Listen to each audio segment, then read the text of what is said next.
Good evening and welcome to the Laurie Beachman Theater. At this time, please turn off or silence all cell phones and noise-making devices. If you take any photos or videos this evening, we ask that you please tag us online at The Beachman. Now, please put your hands together and welcome to the stage, Broadway's Emma Pittman!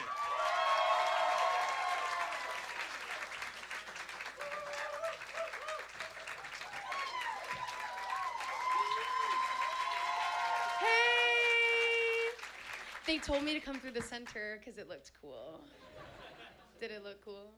Yes! How we doing tonight? We are so happy that you're here. I am really excited about this cabaret tonight because it's going to be a little bit different from any of the ones that we've done before. So I'm excited that you're kind of like the test audience for how this is going to go, because if it goes really well, I could see us doing more in the future. Welcome to The Outsiders, How I Got to Tulsa. The way that we're gonna run this night, I need to kind of break it down for you. And the first thing that I need everyone in this building to do is to pull out your cellular device. Yep, that's right. Pull it out. You're connecting to the Wi-Fi. West Bank Cafe, guest, no space. One more time.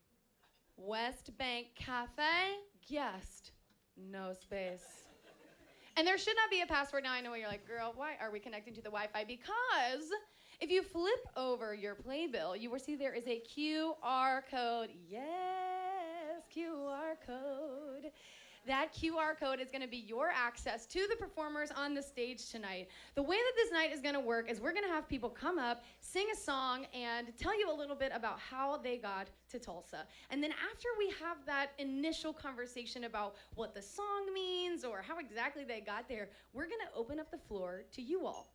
And the vibe is that if you can show me that you donated $10 to that little QR code, I will let you ask a question to the talent on stage. How does that sound?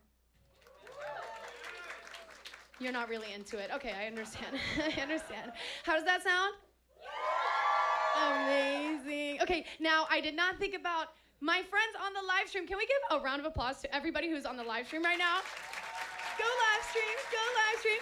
And we've got my brother, Arlo, on the live stream saying hello to all the children. I'm obsessed that everyone's here. Now, I wanted to make sure that I was thinking about you all as well. So the way that this is going to work is when the talent steps onto the stage, whether it be for a Q&A or to sing their song, you are going to Venmo me directly. So for the people on the line, and maybe my friends can put it in the chat, you're going to Venmo me at Emma-Pittman-2. Yes, it's 2. 1 was taken. Let's not talk about it. It hurts my ego, okay? One more time, that's at Emma-Pittman-2, and that is how you are going to have access to the people on stage. Now, for the live stream, the Venmo is going to be $5. Now, the reason why it's a little bit cheaper is because there's a totally huge possibility that we might not get to all of the questions. So I wanted to make sure that it was still something that you felt like, if I lost $5, that's okay, because it's going to an amazing cause. But if my question got seen, that would be really amazing. So please feel super encouraged to send $5, because $5 goes a huge, huge way for Broadway Cares Equity Fight Sites. Who's excited about this cabaret? I think it's gonna be really fun. Okay, we have 2 amazing musicians that I cannot wait to welcome to the stage. We've got an amazing keys player, Emily Whitaker. Let's give it a round of applause. And we've got an amazing guitar player, JT. Let's raise your hands, raise your voices. Woo! Now, something that I really like to do whenever I do these cabarets is try to keep them as in-house as possible. So these are 2 fabulous people that actually do work at the Jacobs. So put your hands together for them. Okay, so we're gonna do a practice round. And I'm gonna be the guinea pig, okay? So I'm gonna come up to the stage. I'm gonna say my name. I'm gonna say the song I'm singing. I'm gonna sing it. You're gonna clap. Hopefully. And then we're gonna do the Q&A portion. Word? Okay, one sec.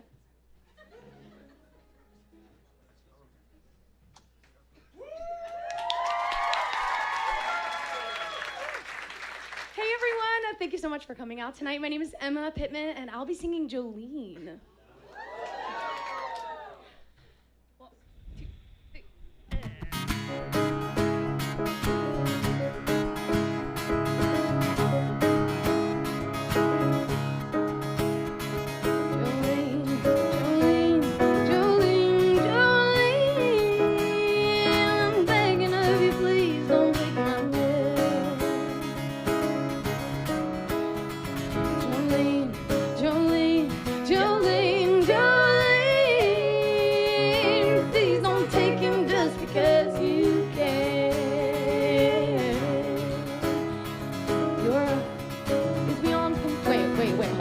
So here's the other thing, is that this is so casual and cool, people can just start over when they mess up.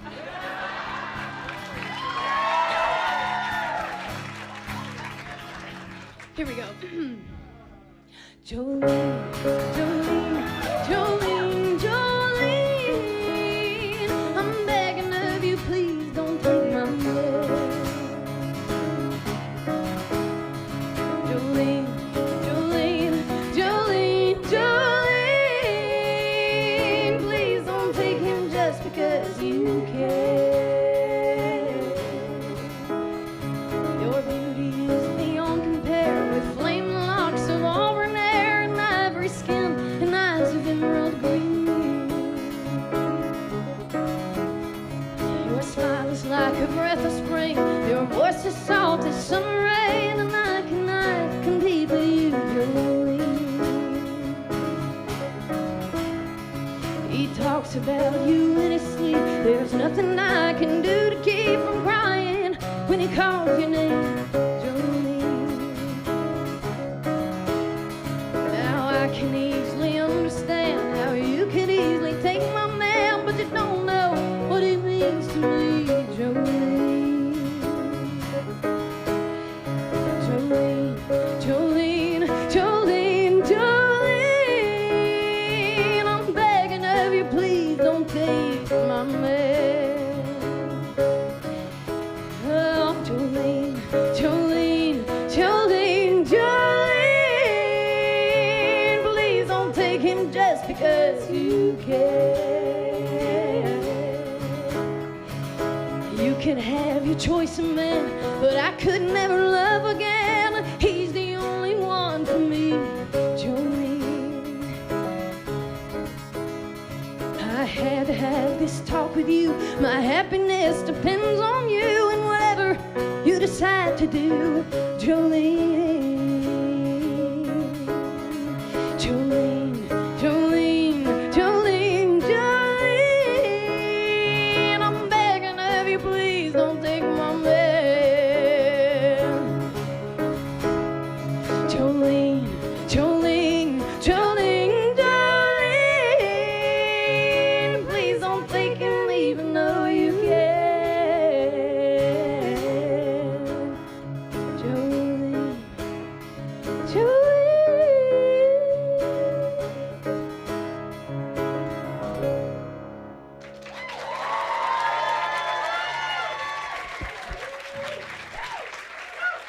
Thank you.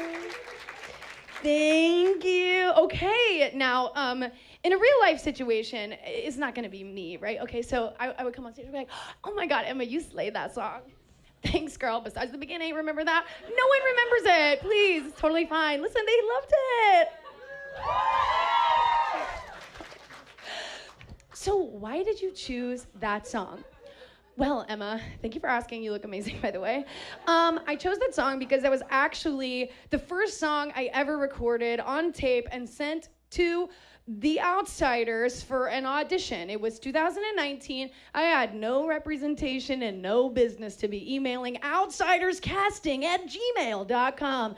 To whom it may concern, my name is Emma Pittman. I've attached my headshot and resume in a video of me singing Jolene. Thanks. Look forward to hearing from you, Emma. Work. Yeah, so that's why I sang that song. And now I'm really interested in hearing if there are any questions from the audience. Wait, same girl. Let's see. Does anyone have a question? Oh, yeah. Yes. Oh, my gosh. Of course. Now, the way that this works is you will scan the QR code, and you'll give it $10. And I'm going to make my way to you by the time that you've done that. And then you'll ask the question. Now, I won't be running back to play Emma who sang Jolene, because that's a lot of cardio, and I don't have that in me right now. Thank you. What's your name? Talia. Talia! Thank you for being here. And what is your question? I'm going to do the same one as last time. How are you genuinely? I'm very good. I'm very glad to be here today. We had a long day, but there's no other place I'd rather be, honestly, than singing and sharing this moment with you guys and raising money for a great cause at the Laurie Beachman Theater. Thank you for asking, Talia. Is that your question? You want to ask another? Okay, sure. Yeah, go for it. What is the most nerve-wracking part of the performance for you? Good question, good question. Nerve-wracking.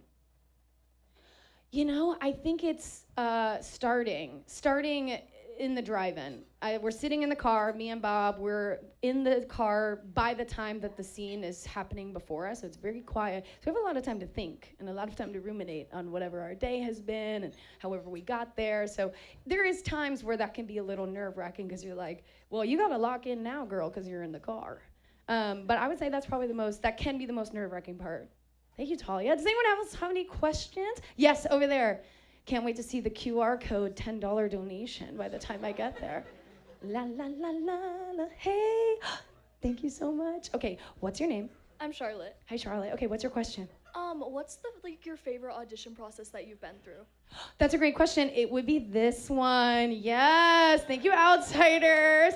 Everyone who's standing at the back of the house would definitely agree. Our Outsiders audition process was unlike any other. We not only got to come in and sing, material and work with the, music director and the director, and we also got to just sit and talk and tell about our stories and how we are connected to the Outsiders, if it's the first time we've ever been a part of it, or if it's been a part of our story somehow before, how we connect to our characters, how our lives connected us and led us to this moment. And I think that's what makes this show so special, is we actually have had the chance to connect on that deeper level before we've even got the job. And she does that with everybody. Like, that's the Danya Tamor special. Thank you for asking. Great question. Okay, Arlo. Hey. Do we have any, oh wait, I should check my phone. Okay, Yeah, so great. remember how I said I was the guinea pig? Me too. I'm checking my Venmo. Okay, does anyone have a question for me? Today's March 4th, right? Okay.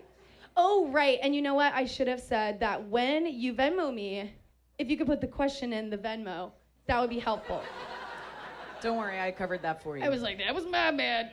I'm sorry. All right, we've got a question for Danielle, for anyone in the cast. It's me. What has been your favorite part of performing? Also, if you could be a different character, who would you be and why? Great question, Danielle. Thank you for asking and thank you for your donation. My favorite part of performing is the opportunity to constantly learn, whether it's, finding better ways to sing the material, or finding new ways to act it, or finding new dance moments that I can add a little sauce to that I didn't have the sauce to before. I think getting to perform is having the gift of always learning and evolving, and that is an amazing gift, and I think that's why I'm grateful to be doing it today. And the other question was, what other character would I be and why? I would say Daryl Curtis, because I'm the oldest of 3 as well. So, relatable. Okay, how did that go? I think it was good. Should we keep going? I think we should too. Why don't we bring Dan Barry to the stage?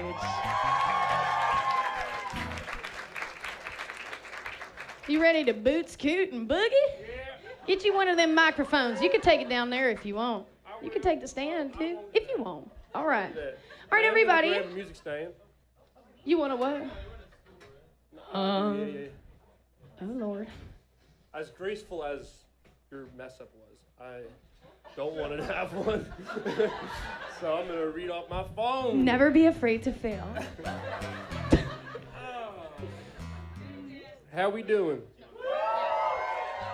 My name's Dan Barry, and this song is called Take It Easy by the Eagles.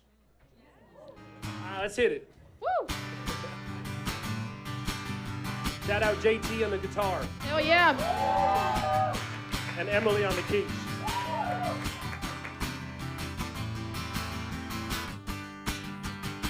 Here we go. Well, I'm running down the road, trying to loosen my load. I got 7 women on my mind. 4 that wanna own me, 2 that wanna stone me, 1 says she's a friend of mine. Take it easy, take it easy. Don't let the sound of your own wheels drive you crazy. Lighten up while you still can. Don't try to understand. Just find a place to make your stand and take it easy. Take it easy now. Well, I'm standing on the corner in Winslow, Arizona. Such a fine sight to see. Ooh, it's a girl, my lord, in a flatbed Ford, slowing down to take a look at me. Come on, baby, don't say maybe. I gotta know if your sweet love's gonna save me. You may lose and we may win, but we will never be here again. So open up, I'm climbing in, and take it easy. I'm running down the road, trying to loosen my load. Got a world of trouble on my mind. I'm looking for a lover who won't blow my cover. She's so hard to find. But take it easy, take it easy. Don't let the sound of your own wheels drive you crazy. Oh, baby, don't say maybe. I gotta know if your sweet love's gonna save me. Oh, we got it easy, so let's take it easy. Oh, we got it easy.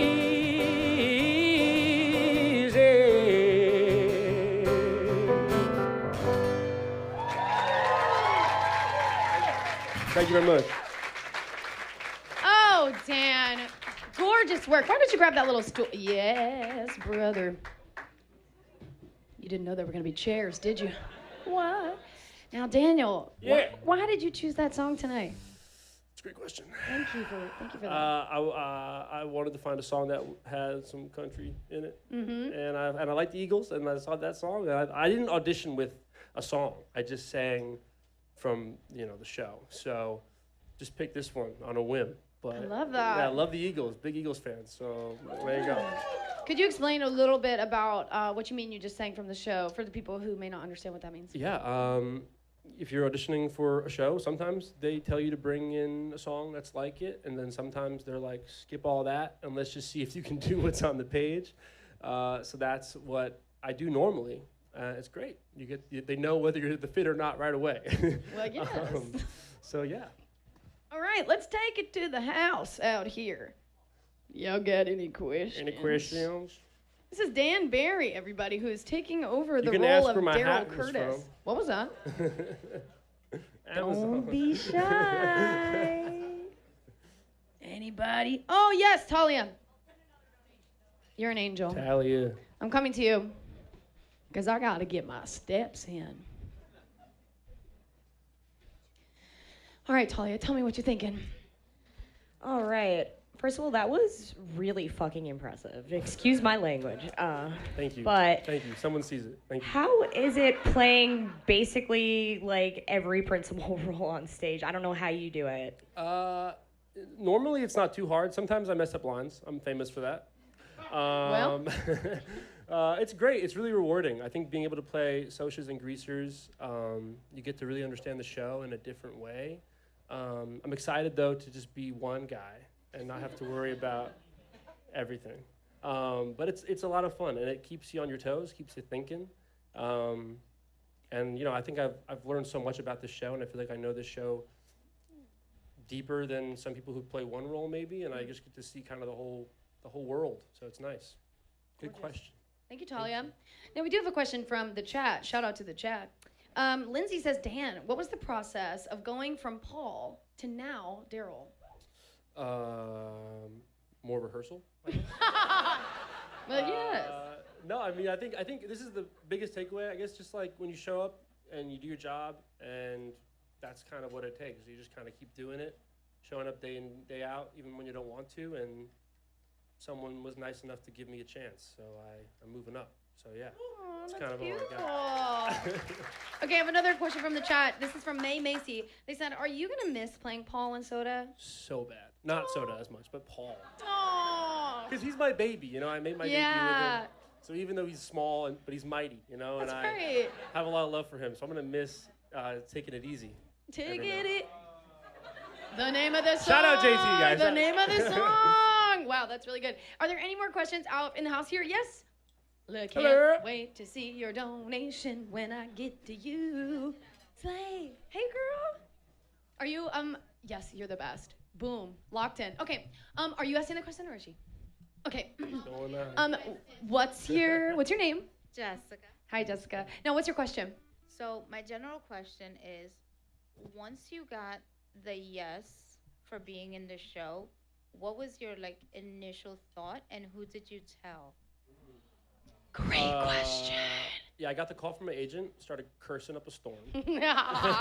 I think I told my parents first, and then I called my girlfriend, Rosie, and then...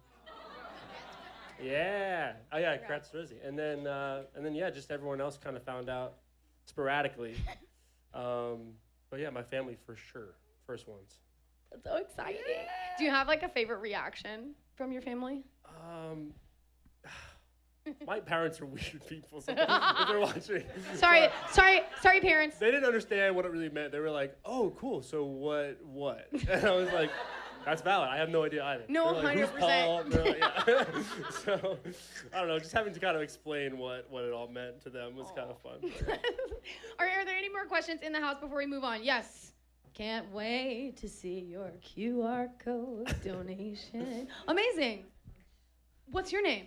Sophia. Hey, Hi, Sophia. What is your question? What's something that was originally in the show that got cut that you wish was still in it? Randy, in general. R.I.P. Randy. But if it wasn't for Randy going away, Paul wouldn't have had his whole song. So maybe it's... Ooh, talk about that. What do I miss?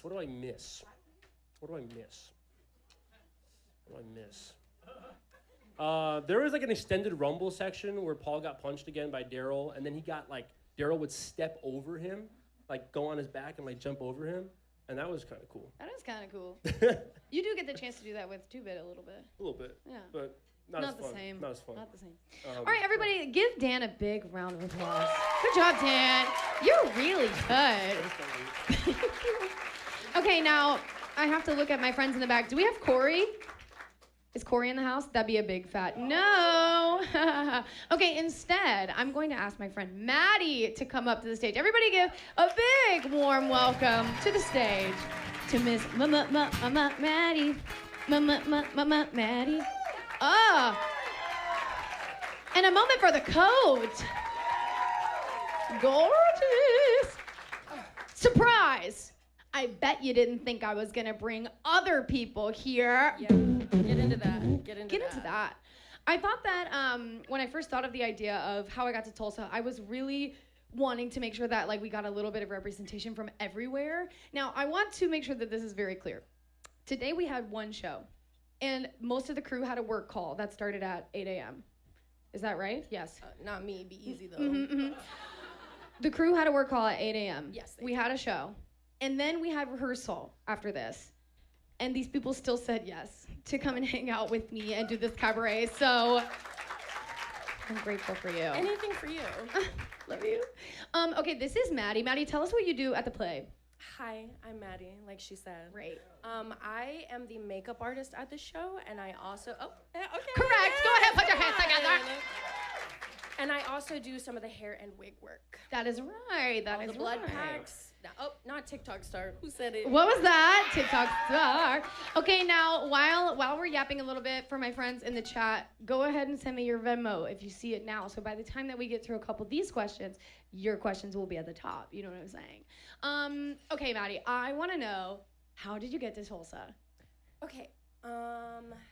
That's a wonderful question. Thank you for your question. You know what? Anytime. So when I was a little girl in elementary school, I was very artsy-fartsy. I was always the girl in class who was doodling or drawing Sharpie tattoos on herself for other people. I've always really been into visual art, painting, drawing, sculpting, any medium I could get my hands on. And then around the time that I became a teenager and I started wearing makeup, I started translating those artistic skills into a different medium, into makeup. And so I was doing a lot of fun looks in my bedroom, creative, like fantasy type makeup. And then I did start posting it on TikTok. Ooh, ooh. And then that kind of allowed me to create a portfolio. And then with that portfolio, I applied to school. And after school, I moved to the city. I took the big leap from small town North Carolina, and I moved to New York City. You got on the bus and you never looked back. And I ain't never looked back, baby. That's right. This is very normal for us. This by the is way. actually how we speak to each other. This is true. Southern girls got to stick together. That's right. Yeah, and then I took the leap of faith and I moved to the city and I got the job not soon after that. So let's go up for Maddie. Okay, I feel like I have 100 questions. Is this your Broadway debut? Yes, actually, this is my first Broadway show ever. Oh my God, the sparkly lights just for you. Maybe I don't know the answer to this question. Is this your first show that you've ever done makeup on? Like your first musical that you've ever done makeup on? No. No. Okay. So my first like theatrical job was at Southeastern Summer Theater Institute in Hilton Head, North Carolina. It is a summer theater intensive for high school students. Okay. And that was my first like wigs and makeup specific position. Cool. Yeah. So I was like the wig supervisor down there, and that was super fun. Also, fun fact, I met Sutton Kaler there, who is going to be our new soda pop. Oh, small world. Yes, full That's circle. so cool. But yes, that was my first theater job. Do you have, because I feel like for performers, people are always like, what's the show that gave you the bug? Do you have a show that did that for you? Anyone who knows me knows that it is Ragtime. Work! I've never, before I saw Ragtime, which was also at SSTI, my first summer stop, I had never seen a show that like had moved me to tears, a musical specifically that moved me to tears and was so powerful. And it really opened my eyes because growing up in a small town, I didn't have a lot of theater around me. So I saw like how powerful this can be, and it's not always just like the hoops and the haws and the dances. And the rah, rah, rah, yeah, if you will. exactly. The tap, tap, taps, Well, if you will. yes. But yeah, definitely Ragtime. That's so cool. Okay, let's turn it over to the house and see if we have any questions for Maddie, the icon, the legend, the person who makes all of the cuts, all of the bruises, all of the little moments. If not, I'm turning to the Venmo. What's the hardest part? This is from Charlotte. What's the hardest part of doing makeup for a show like The Outsiders? Hi, Charlotte. Thank you for Hey, the Charlotte. question. Shout out to the chat for coming through with the questions. Yes, thank you. Did it get darker in here? I think the hardest part is the speed at which we have to do things. Sure. During half hour, I only have 10 minutes with each of the boys that I do makeup on. So I have 10 minutes to do Sky's bruise and cut, or the Johnny bruise and cut. And then I have 10 minutes to cover Cole and Devin's tattoos. Devin, you're in the back. Shout out, Devin. Shout out, Devin. Then throughout the show, all of the changes and the makeup is pretty quick. So the Johnny burn is actually like a 1 and 30-second quick change that gets applied. So probably just learning how to make things go quickly in a theater environment. Okay, period. Maddie. Sorry, I'm trying to lock in on some of these questions here. Miss Multitasker. Okay, anybody in the house got a question? Yes! Thank goodness. Thank you so much. Can't wait to see. I was going to be really embarrassed if no one asked a question. Literally same. Hey. You're the angel. Oh, okay, great. Are you doing it? Are we doing it? Okay, period. Okay, what's your name? My name is Shayla. Hey, Shayla. My Shayla. What is your question? My question is, what would you do for like little girls that are trying to do makeup? Like, what's your biggest advice to them? This is one of my favorite questions. I'm because crying. I was that. I was the little girl doing makeup. I guess just don't let anybody stand in your way. Don't let anyone tell you that you're wearing too much makeup or that you shouldn't express yourself or like that you look because you look a certain way, you must present like certain ideas and things like that. Because I remember as a little girl, my mom was always very much like encouraged me to apply makeup no matter how young I was. And I think there were a lot of people that didn't like that I was wearing makeup when I was younger, but for me it was an art form. So I think, yeah, just don't let anyone discourage you from doing what you want to do. I we've got one more question. It says, Maddie, what aspect of makeup/special effects have you learned more about and the most from doing The Outsiders? Is there anything like specialized that you're like, oh, I got better at this, or you're just like, I'm always really good at it. Well, yes. No, I'm trying not to say speed again, because that is the main thing. Okay, well, no, that's fair. I think something specific to theater that I've gotten better at that maybe isn't like a hard skill of actually applying makeup, but a soft skill is learning how to read a room and develop a relationship with the people in your chair.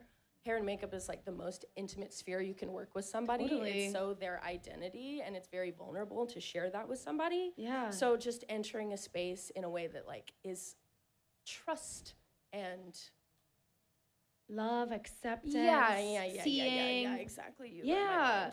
Because I think it's important to remember that this is our jobs, right? We do this 8 times a week, and that's more than there are days in the week. So, after a while, we get tired. We get annoyed. The trains are late. A lot. Yeah, like we all go through life stuff, and we still have to come and be like up in somebody's face getting my, my cut or my bruise or whatever. Sometimes their breath stink. What was that? I'm just kidding. I love you guys. Sometimes my breath stinks. You know, so. Well, can everyone please give a big round of applause to Maddie? Thank you, Maddie. I'll take this. And while we're clapping it up for Maddie, I would like to invite Briana up to the stage.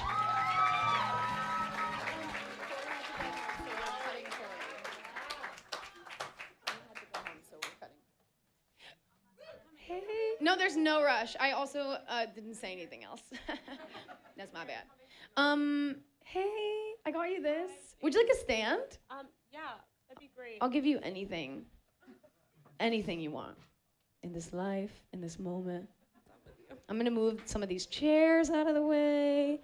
La, la, la. And at this time, I'm also gonna just encourage everyone in the room that this is a very special opportunity that not many people ever get, ever. So if you have just one little moment, one little sparkle in your heart, and you're like, maybe I'll ask a question. Maybe follow that. You never know what might happen. Briana, everybody!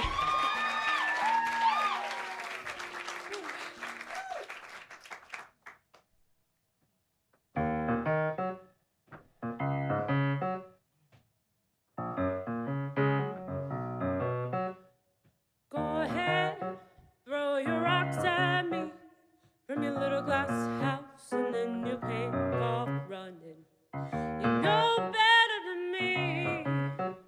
We both made mistakes intentionally. I won't do what you keep doing. Sit in judgment of the house I ruined. I don't claim to be proud, but my head won't be hung in shame. I didn't plan it, but the light turned red and I ran it, and I'm still standing. It's not what I wanted, but now that it's right here, I understand it. Story written by my own hand. It's life biting right at your heels. I didn't plan it, but it's finally something to feel.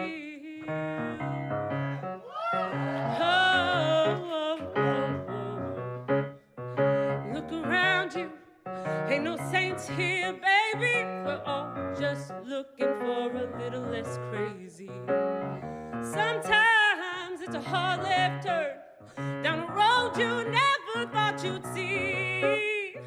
Don't you think feeling blame is a hazard? I'm not the only one whose dark side has hurt. I didn't plan it, taking back what's been taken for granted, and I can't stand it. I'm sick of the way I've been waiting to break free. I needed saving, a good mistake needed making. Maybe you need the same thing.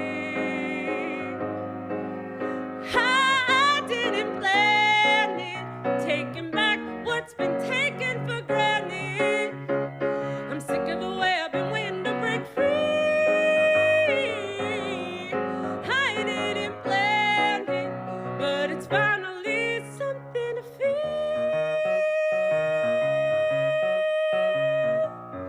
Something to feel.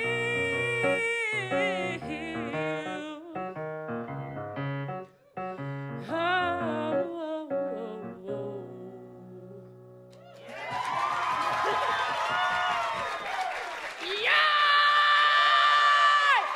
Let's freaking hear it! Let's hear it!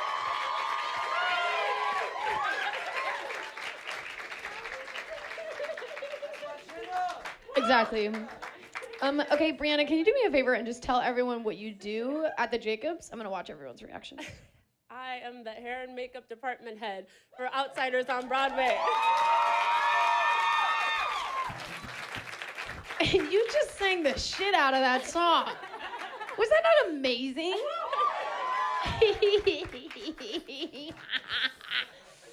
Excellent. How does it feel? I can breathe. Yeah, hell yeah. It was a long day. It was a long day. Okay, why did you choose that song? So when I left high school, I didn't know what I was going to do. So I quite literally did not plan on doing this. There were a lot of twists and turns, but I finally got here. I love that you chose the song because, first of all, it sounds amazing. Don't you just want a recording of it, like on the... Exactly, thank you. My mom texted me and said, this girl can sing. I just had to let you know that. Chat, make sure you're sending me a Venmo if you have a question for Briana. Okay, Briana, is there... So you do our hair. Briana does my wig. She puts it on, she makes me look gorgeous, and then she puts it in a little, like, messy half up, half down after Bob dies. And then we put it in a braid when she works at the hospital because she's working. She's a working girl. She's a working girl. And I think I love talking about that because we talk a lot about the hair story. Thank you. Always working. Was there ever like a show or moment, similar question to what I asked Maddie, like, was there a moment that you were like, I want to do that thing? I went to school for math and science, and I bombed. I did so bad. And I took a theater makeup class for fun. And I went home and I was like, Mom, I need to do this. And she said, thank God. You've been a crazy person. And then I started working regional theaters. I did anything and everything. I didn't know what I wanted to do. Yeah. And then I found hair. And somebody literally was like, go to cosmetology school, get your license, get in the union.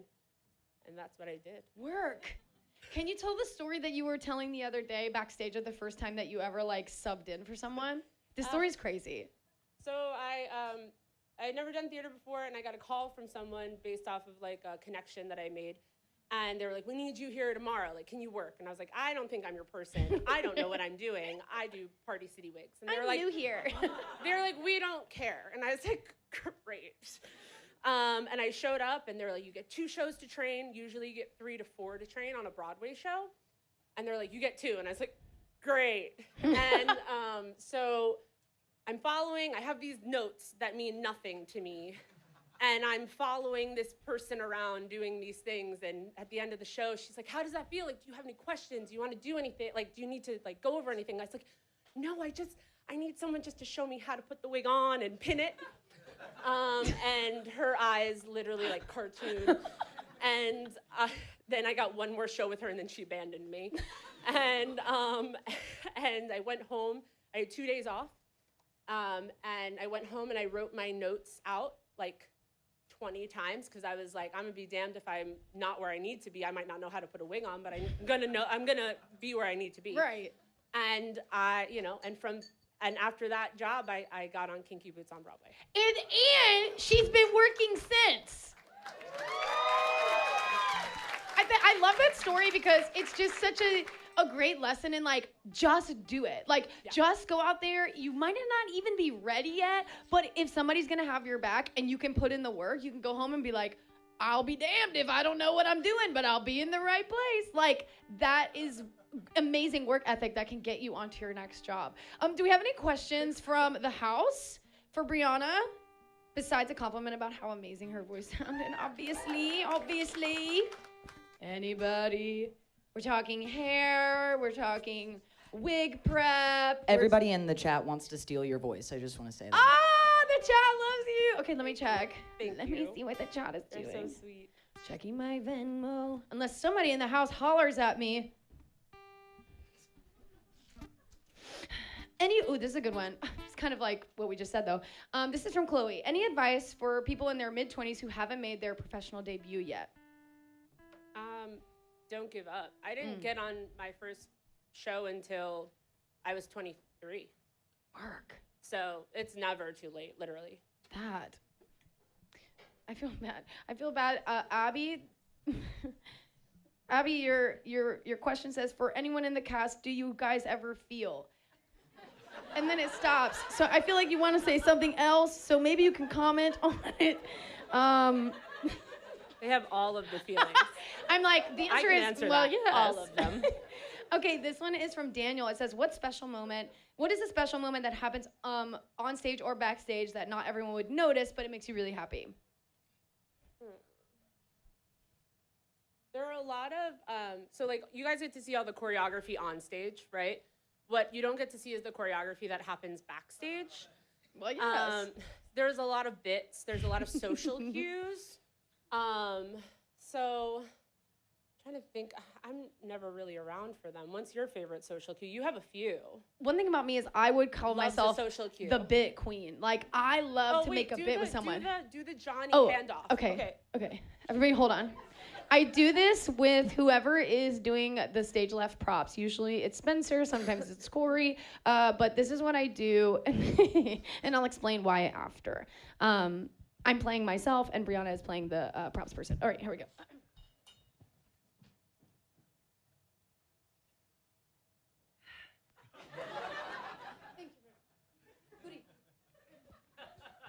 I'm never actually part of it. Now, the reason that we made that bit is because all of Johnny's clothes are folded very nicely on these little shelves, and it's what was that? And it's during the most like quiet, intimate scene between the brothers, trying to get Ponyboy out of his grief to go back to school and follow his dreams. And I went to pick it up for one of the first times, and I picked up the shelf.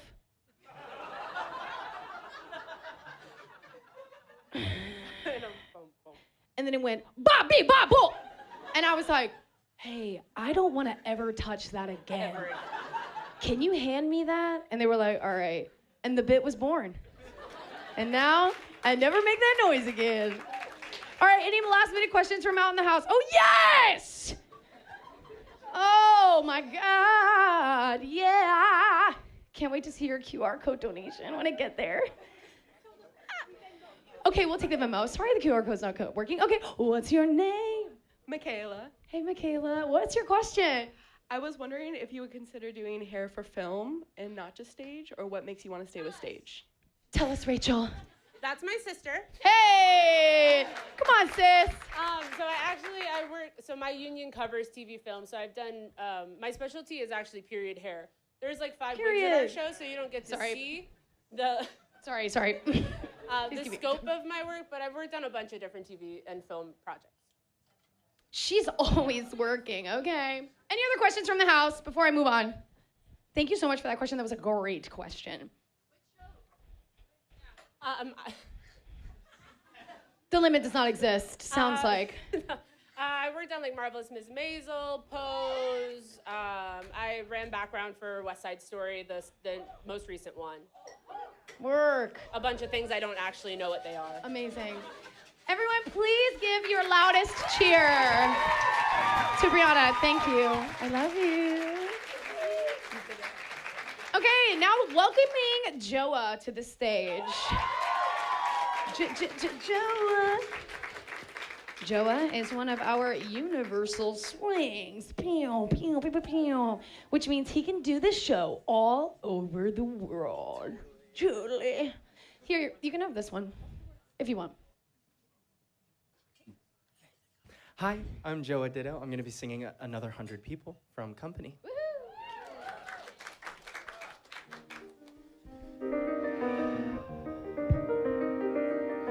Another 100 people just just got off of the train and came up through the ground, while another 100 people just got off of the bus and are looking around at another 100 people who got off of the plane and are looking at us who got off of the train and the plane and the bus maybe yesterday. It's a city of strangers. Some come to work, some to play. A city of strangers. Some come to stare, some to stay. And every day, the ones who stay can find each other in the crowded streets and the guarded parks, by the rusty fountains and the dusty trees with the battered barks. And they walk together past the postered walls with the crude remarks. And they meet at parties through the friends of friends who they never know. Will you pick me up or do I meet you there, or shall we let it go? Did you get my message? Cause I looked in vain. Can we see each other Tuesday if it doesn't rain? Look, I'll text you in the morning or I'll call you and explain. And another 100 people just got off of the train. Another 100 people just got off of the train and came up through the ground, while another 100 people just got off of the bus and are looking around at another 100 people who got off of the plane, who are looking at us who got off of the train and the plane and the bus maybe yesterday. It's a city of strangers. Some come to work, some to play. A city of strangers. Some come to stare, some to stay. And every day some go away. Or they find each other in the crowded streets with the guarded parks, by the rusty fountains with the dusty trees and the battered barks. And they walk together past the postered walls with the crude remarks. And they meet at parties through the friends of friends who they never know. Will you pick me up or do I meet you there? Shall we let it go? Did you get my message? Cause I looked in vain. Can we see each other Tuesday if it doesn't rain? Look, I'll text you in the morning or I'll call you and explain. And another 100 people just got off of the train. And another 100 people just got off of the train. And another 100 people just got off of the train. And another 100 people just got off of the train. Another 100 people just got off of the train.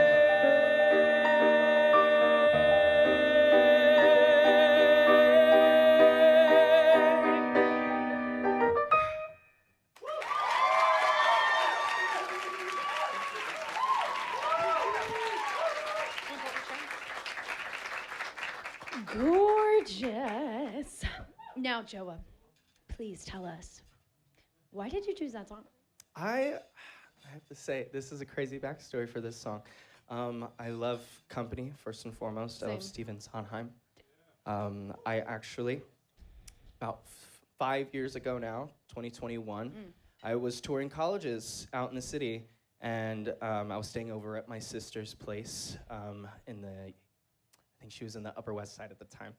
And we went to go see Company, the revival of Company, the day after Sondheim died. And really the impact of that and the impact of that man on so many of lovers of musical theater on our lives, you know, it was really, that show was so transcendent for a lot of people, and I think that night, the day after Sondheim had passed away, there was so much emotionally filled performances coming off that stage, and I felt every bit of it. I'm 17 years old at the time, and I'm looking at the Jacobs Theater stage, this production of Company of wonderful artists who are pouring their hearts out, pouring their souls out on that stage for the man who created it all, who set it up for them. And if that doesn't speak to legacy, I don't know what else does. Right. And I looked at that stage and I said, one day I'm going to be there. And 5 years later, here we are, and I'm performing on the Jacobs Theater. And I'm just so lucky, so damn lucky to be in the position I'm in. And so deserving. Thank you. Clap if you've seen Joah in the play. Right. He's really good. The dancing, the singing, the storytelling, it's so beautiful. We are very privileged to have you on that stage and to share it with you. It's gorgeous. I had the privilege of seeing the show for the first time last week and gagging over Steve in Grease Got a Hold. I was like, this is your number, low-key. This is Steve's number. I have a lot of fun in that one. Yeah, it's really good. That's so beautiful. And you sounded really beautiful in that song. I love that song. I also am a huge lover of Company and maybe my favorite musical ever. Any questions? I see Talia's hand up. Oh, we got one in the front row. Tell me, what's your name? I'm Mariah. Hey, Mariah, what's your question? So I saw the show for the first time last week. Phenomenal. Did you like it? Oh, I was crying at the very end. Stay gold. I was tears. So I kind of noticed there's certain moments where characters don't have their mics on, but you all are chit-chatting. Are you all like staying in character, or are you all like gossiping to one another? Everyone in the back of the house is like, Joah, yeah, would you like to answer that question? Yeah. There's a lot that is said on stage that I think there's a reason we don't have our mics on. But at the same time, we're just all out there having fun, you know? I mean, these are people we see day in, day out. We see these people every single day, and I think there's no better moment to share with another person on stage than to know, like, this is for us. Like, we can kiki right here, right where we stand, and nobody can hear anything, and sometimes they do. But what was that? Right. But, like, yeah, personally, I do half and half. Like, right as the show's starting, sure, I'm staying in character. Mm-hmm. And as we go on a little bit more, I try to have a little bit more fun with it, you know. I love those moments on stage. They're the best. Totally, yeah. I feel like mine is inverted, actually. I feel like the top of the show, because the socials have, like, 3 or 4 8 counts of kind of improv, just, like, hanging out with each other up there. And that is definitely, like, you know, on a second show, people being like, well, the Caesar salad wrap I had didn't sit well. And we're like, well, it's the beginning. So you got some time to work it off, and hopefully it starts moving. Yep. But then, actually, never mind. But then, especially as the show goes on, it's, for me, I feel like we lock in a little bit more with, like, real moments of yapping. I think that goes with the different tracks. Correct? Yeah. My first, like, third of the show is really heavy, and then the rest of it, I can just sort of sit back a little bit. Talia, I'm gonna come to you. Does anyone else have a question before? Oh, yeah. I like what's happening here, Laurie Beachman Theater. Ooh. I like the inspiration. I'm so sorry, pardon me. Hey. Thank you so much for your donation. I appreciate it. Okay, what's your name? Emma. Oh! Emma. It's a really good name. What's your question? What is the craziest thing you guys have seen in the audience? Like, I was there yesterday, and this girl took off her snow boots and was, like, scratching her foot, and it was, like, a whole thing. Like, what's the craziest thing you guys have witnessed? My toes are, like, scrunched at the thought of that just now. That's disgusting. Wait a minute. Ew. Okay, Joah, would you like to answer that? I feel like you win so far in the answer, but Joah, tell us what you think. Oh my goodness. Okay, I honestly don't think I see too much crazy going on. In the front row, there have been a few times where I see people just full-on snobbing. Snobbing? What am I saying? Snoring. Snoring, sleeping, snobbing. Snobbing. Full-on snoring, and they're like, you know, you do you. You know, maybe you didn't get enough sleep last night. I don't know your most life. expensive nap, okay? Don't know exactly. And I think couple weeks ago I saw Sky for Cherry flag flown, and that was awesome. That's pretty cool. I love that so much. One of my favorite, like most iconic, is there was like 3 people in the front row who had on sunglasses and ponchos. They were like, "We're ready for the rumble." Oh, yeah. It rocked. That really, really rocked. And also, anytime you wear a reflective jacket, we see that. Like, hard. Like, it's like, boink! It's insane. Right in your face. No, it's crazy. It's definitely reflective. Thank you so much, Joah. We love your work. Give your hands up for Joah. And we have Devin coming to the stage. Thank you. And controversially, Dan Barry returning. What was that? Yeah. Scooby-Doo. Oh my God, put it on the chair. Thank you. You want one? Don't you have an extra one? Yeah, no. Sure? All right. That's you over there. Oh. Yeah. All right, Devin. Tell us what you're singing. Hi guys, I'm Devin Tyler Hatch, and I'm singing "Home" by Philip Phillips. Yeah. So, the people who know it, sing along, please. It sounds better when we all do. That's it.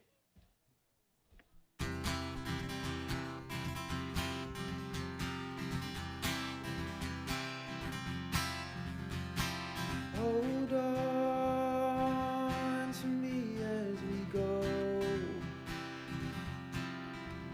as we roll down this unfamiliar road.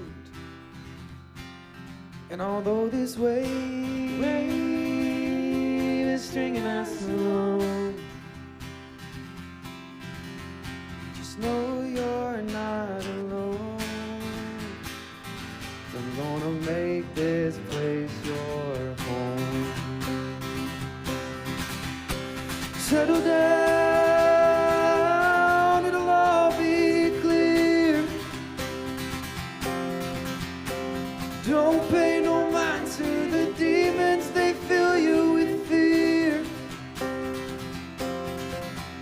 The trouble it might bring you down. When you get lost, you could always be found. But just know you're not alone. 'Cause I'm gonna make this place your home. Y'all know this part.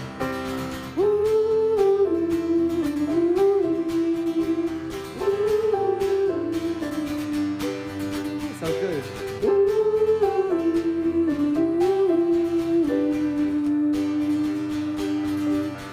A little louder now.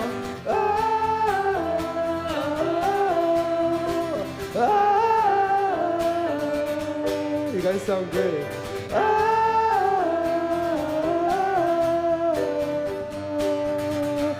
Keep it going. Settle down, it'll all be clear. Don't pay no mind to the demons, they fill you with fear. The trouble it might drag you down. If you get lost, you could always be found. Just know you're not alone. I'm gonna make this place your home. Take it home with me.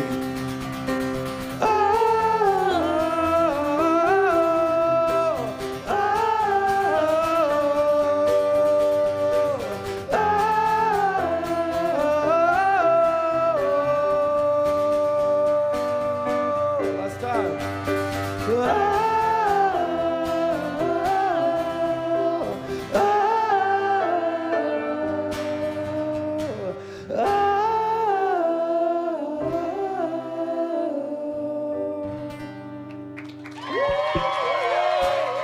Thank you. Thank y'all. Devin, have a seat with me. Bye, Dan. Bye, Dan. Thank you, Everyone Dan. say bye, Dan. Hi, Trevor. What was up? What's up? I miss you. Oh! Accident report. C2. Would you hold this for me for no particular reason while we talk? I'm also just like hold this here too, Right. You never know who might need it. for the live streams. The live streams are eating with the questions. Very good questions with the live streams. Devin. We do feel, going to that one question, we feel a lot. Right. Actually, I have the rest of it, which Okay, we will get to it. Okay, perfect. You'll be the first one I give you. Why did you sing that song? Okay. Everyone loves that song. Y'all knew it. And Right. y'all sang it with me. And I was like, if I bomb this audition, at least they'll be like, damn, that's a good song. Period. And I remember Matt Hinckley was our music director, was like, I was singing the harmonies like with you the whole time. And I was like, that's what I wanted. That was my You were plan. listening to me a little less. Is it a song that you also really, really love to like sing along to at the radio or? Like, no. Oh. I mean, Just keeping it real. Yeah, I do like the song a lot, but it's not on a playlist of mine. I don't know what made me think of that song, but the good Lord works in mysterious ways. Come on. And Also at the Jacobs. Yeah, also at the Jacobs. Thank you. And so, yeah. But I mean, who doesn't love that song? So I do love the song. You apparently. It's just, no, yeah. Wait, am I bugging? Hold on. Wait a minute. Don't play the tape back. Live stream, No, there's what I no mean is, rewinding. it's not on a playlist of mine. It's Sure. not something that I listen to a lot. And honestly, singing this song during soundcheck today and during this tonight, I was like, actually, I do love this song, especially when you have a change of heart. Yeah, but before I was just you know what, I know I'm gonna Indifferent. sound good on it. Yeah. I'm gonna be able to hear it on the piano. Well, that's the real thing is your voice sounds delicious on it. Thank you. It sounds like a song that would be you jamming in your car, driving down. Thank you. Gorgina. Okay, Abby's question that we got the finale of, thank can't goodness, was first of all, they said, I'm crying. Oh. How often do you guys have an I made it moment? That's really cute. I try to have them as often as possible. That. Sometimes they come by accident, and sometimes I am just feeling the tired, and I'm just you know what, let's zoom out and remind myself and find little Devin and the reason why he wanted to do this. But it happens a lot. And simply just it's gonna get so cheesy. Go ahead, let it get Gouda in but here. It's down to Sorry. That was good. Thank you. It just gets down to I do this for connection. I do this to share stories, and it literally I'm doing it right now. It just takes me looking out, and for me to be wow, no, this is dope. We get a whole group of people together, and we're all sharing the space together, and I made it. That's what I wanted to do. Yeah. Now, I have another question on the Venmo that is another Abigail, and it was for Joah, but I think it can apply to you. Oh. Because am I correct in saying that you were previously a swing and dance captain on the Hamilton tour? I was. Well, yes. For 3 whole years, in fact. So you agree, you think you're really good. Okay, the question is, what's your favorite thing about being a swing, and what is the best thing you've learned from it? Oh, that's a good one. Right. The best thing about being a swing is the first part. What? What's the first part? What's your favorite part about being a swing? I love getting every angle from the stage. So famously, I went from that swing and dance captain position for 3 years into my first onstage position with the Outsiders. And so I'm doing the same thing every week. I cover only Bob, and Kevin William Paul is a consistent man. And so he will be in the show. And so I really only do Brill.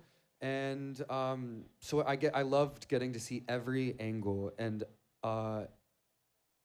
you'll learn if you want to be in the industry, information is the currency. The more information you know, the more you get paid. And so I really was I want to know everything. I had the best masterclass for that. I got to dissect Hamilton and understand every angle, which was really cool. What it taught me was how to work hard and how to get the job done, first of all. And second of all, coming into this, what I want to speak on is coming into this on-stage position, it taught me patience towards people who won't necessarily be in the spot that you expected them to be in. I'm not going to call it a right or wrong spot, but it's just the spot you didn't expect them to be in, and it helped me immediately give grace and patience to the people who are still working really hard at it. It's not an easy job. Right. But swing life for life, I do miss it. That's sweet. Let's give a round of applause to all the swings. Yeah. All the Being a swings. swing is really hard. And just as an exercise, clap if you don't know what a swing is. It's okay, clap loud. No, if you clap don't. loud. I just want to make sure. Okay, everyone knows. Wait, was that a soft clap? Hot. Soft clap. Okay, so a swing is someone in the building who is not necessarily on stage, but they do know many different parts. So let's say, if you've seen The Outsiders, let's say that controversially, Kevin William Paul, who plays Bob, is out for whatever reason. Then we have Devin, who could come and play my boyfriend in the show. But we would need someone to cover his part. That person who steps into that role is called a swing. Someone needs to be Brill for that performance if I'm Bob. Correct. The show must go on. Thank you, swing definition. Ever heard of it? Any questions in the house? Oh, we got Talia, and we got one right here. Okay, I'll go here, and then I'll go to Talia. Also, hi, Talia. Hey, Talia. I've been sitting behind you this whole time, and I was like, I don't want to poke you and say hi from the back. Hey. So I'll say Thank hi you so here. much. Okay, tell me, what's your name? Chris. Hi, Hey, Chris. What's your question? So my question's for you, a little bit of you both, because it's a social question. Mm. I know you were Bob recently, but I saw the show once where the car didn't come out. Historic. And was that the only time that's happened? I think it's only happened like one other time. How, like you said, you're sitting there chilling. When did you get the, oh shit, this car's not moving, I gotta go out there and twirl around? Like, how quickly does that happen, and how often do things go wrong? Because I've seen the show 20 sometimes, and it doesn't like seem to happen very often. Mm-mm. This is true. The car was one of my memorable ones. I was like, didn't When- happen, and Dan was just sitting like at the drive-in, like, what the hell? On the am I floor, supposed to do? stargazing. Wow. First of all, what a great question, and historic that you saw that show. Because genuinely, I think it's only happened like one other time. In the drive-in, the car comes in. Me and Bob come in. We're like, "Hey, look at this cool car." And once it didn't move, and so we're sitting in the car for the entire scene before that. So there's plenty of time for us to relax and catch up. There's a friend of ours named Greg who drives the car, and when we saw that it wasn't moving, we were looking at Greg. Like, Greg, blink twice if we got to get out of this thing. And there's also a stage manager there, an on-deck stage manager, who also was looking at Greg like this. Blink twice, Greg. And I remember waiting until I saw them go to tell us to get out. And I was like, all right, I'm out. And the car is really off stage, and to get into the car, you have to go up a little flight of stairs. Mm-hmm. So I leapt my little feet out, went down the stairs, went around this like quick change booth and out in time for when the week is over. Can you do a reenactment? I'm gonna go to Talia while you do that. Can you do the Yeah, here. So Yes. she's Thank you, supposed to Emily. she's supposed to come up there, right? Right. Niley, what's the line, Trevor? Oh yeah. Here, Trevor, I'm coming to you. She's like, when the week is over, school is out. Like, but she like had just come from, again, she's supposed to enter from like behind this curtain, and all of a sudden, like the spotlight caught her from this like downstage like thing. Correct. And then she was like, I'm just gonna go to my spot up here, and now we're doing this. So then it's like, from there, we take it like, okay, I'm on, we're all slowly sprinkling in, and so it's like, I'm looking, there's no car. Okay, I'm gonna be like, as I'm dancing, I'm like, hey, there's no car, and they're like, I see that. Right. And you're like, okay, cool, and then you just acknowledge that, and so you think of like, there's like a thing for Brill that like after he does his dance break, where they want a jump off of the car into like a crude gesture to the greasers. And so I just threw a back handspring. I said, I have a couple other tricks. Let me just threw a back handspring. And so you're just like, what would be safe, first of all? I was like, I know my friend Davis will be coming upstage soon, so I have to like throw it quick enough. But it's like, just know, for example, the greaser hood concession stand, when it pops up and we put this sign on it, in the middle of the show, they were like, hey, it's broken, don't open it. And we were just like, okay. And so I just was like laying on it and stargazing. Yeah, that was crazy. And, yeah. Okay, now we're here with Talia. Talia, what's your question? Oh, I love this. It's gonna go in the bucket. If you have cash, you can put it in the bucket. Say thank you, Cash. Thank you, Cash. What's your question? Okay, so Devin, you have a very quiet character. You even sang Mr. Cellophane last time, which was beautiful. Thank you. How is it going from Brill to the loudest, most obnoxious character, Bob? Dude, I was terrified. Wait, do we want to track this as a... I don't know how it works. Me too. I was like, sorry. where did he go? Where did he Well, go? I had the bucket. No, you're an angel. Oh my God, it's a live stream. They're not seeing anything. We'll be back. Thank you, Dan. I got you covered. Don't worry, they saw you. Okay, Thank God. okay. No, like such a good point though. Bro, I was scared just then, and switching from Brill to Bob, I am most comfortable as a dancer. I know I can sing, and I feel more comfortable acting than singing. But dancing is just something I'm like, I can't be in any space, in any head space as well, and I could do it. And it was, I'm gonna tell you like what the journey was for me in like one sentence. It was like the journey of finding control on stage. And so, especially with Bob, his whole relationship, I think, is his struggle with controlling the space. His dad did it. He knows he should. And the moments he gets it, it's like things start to fall apart. Which like, but then what that actually does was like, I'm a principal on Broadway. Right. He may die in Act 1. But he has a Fear song Act 2. You know, and so I just was like, Cole came in. Come on. Yeah, I just think it was about like with Brill, it's like, oh, this is gonna be so abstract. It's like think of a canvas, and when I'm playing Brill, I'm being the subtle strokes of like what the sunset could be, or like, but it's really important. It like helps make the painting feel a certain way, and so it's like that's how I view my job and role as Brill. And then when I'm Bob, it's like I'm a stroke, bitch. Like, I'm going to be on the paper, I'm on the page, and there's a journey here with that. Gorgeous. Also, there was, someone dropped I know, they said they just wanted to help. So thank you. You have a question now. Oh, my God. Okay, and then we're going to ask Davis to come to the stage. I'm just saying that out loud for my brain. Okay, tell us. What's your question? Wait, what's your name? Melissa. Melissa, what's your question? I thought of one. Hi. So when you're Bob and you're like shining the flashlight in people's faces, like, are you like with them on purpose? Freaking love it. Am I shining them on purpose? Yeah. My favorite reactions are the. I love when people make silly faces. Me too. Like when I first saw the show, I was like, from like the 4th row, no one knew me at the time. Yeah, those I freaking love it. I love when Kevin William Paul like drills down the front row. It's so good. I kind of added that. I wanna leave. Bye. Oh, bye. Everyone say thank you so much, Devin. Thank you guys for having me. Davis, come on up. Yeah. Okay. So the cop light, it is choreo. Okay, I'm not gonna say it's not choreo. There's choreo of where it goes, and then after a certain section, then it's like I'm doing it wherever I'm feeling mischievous. And it's always fun whenever the students are in the show because then I feel like whoever's playing Bob likes to put it on the kids and they're like, you know what I mean? It's crazy. They love this.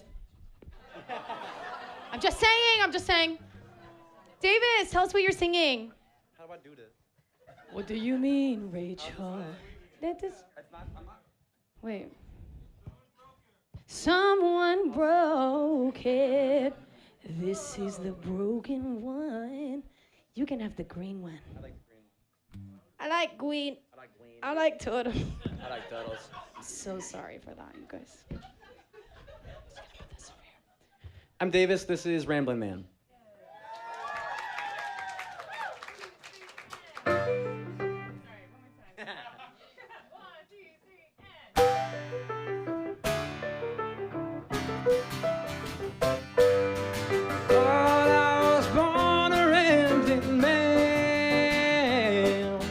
Trying to make a living and doing the best I can.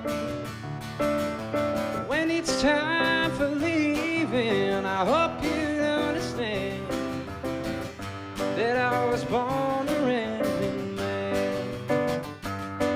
My father was a gambler down in Georgia, and he wound up on the wrong end of a gun. And I was born in the backseat of a Greyhound bus, going down a Highway 41. Lord, I was born a rambling man, trying to make a living and doing the best I can. And when it's time for leaving, I hope you'd understand that I was born a rambling man. I'm on my way to New Orleans this morning, leaving out of Nashville, Tennessee. They're always having a good time down on the bayou, Lord, until two women think the world of me. Lord,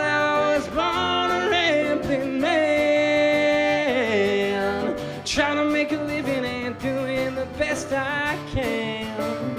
And when it's it's time for leaving. I hope you'd understand that I was born a rambling man.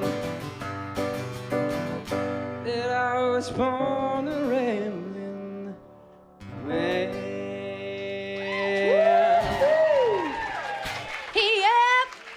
All right, Davis, tell us why you sang that song. Wonderful question, Emma. And might I say you look so wonderful this evening. Oh my God. I'll be as quick, with this as I can. Well, yes. I auditioned a lot. I was brought in a lot for The Outsiders. The first song I ever sang for the La Jolla production was Whipping Post by the Allman Brothers. And one of the Coopermans, as soon as I finished singing, goes, "Dude, that was the perfect song for the show." And I said, wow, they like the Allman Brothers. And that was a perfect Cooperman impression, by the way. Thank you. If you don't know them, that was really good. And then fast forward to my, I think my 11th audition for The Outsiders. The show was already on Broadway, and I said, okay, it has this feel of sort of more folky Southern rock than like Whipping Post. So I said, but they like the Allman Brothers, so I'll sing Ramblin' Man.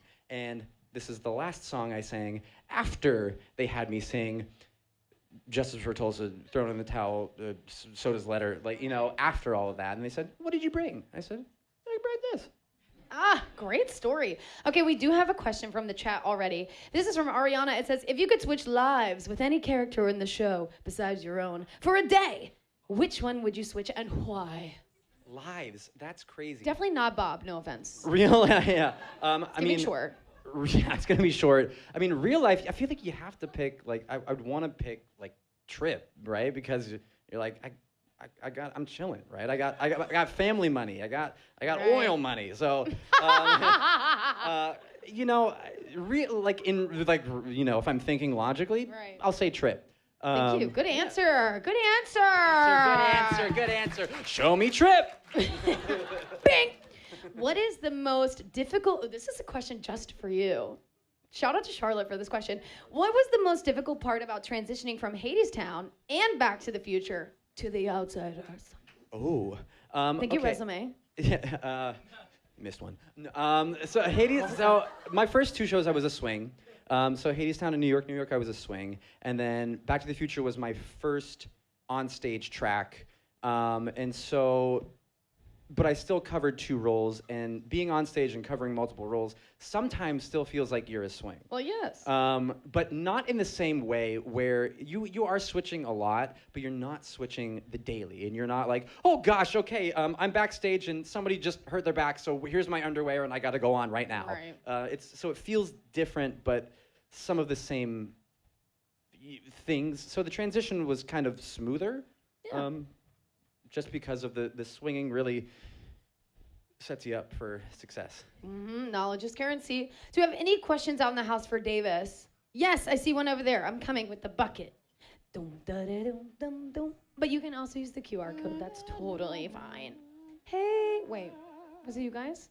Oh, over here. Sorry, I was like, I can't see up there.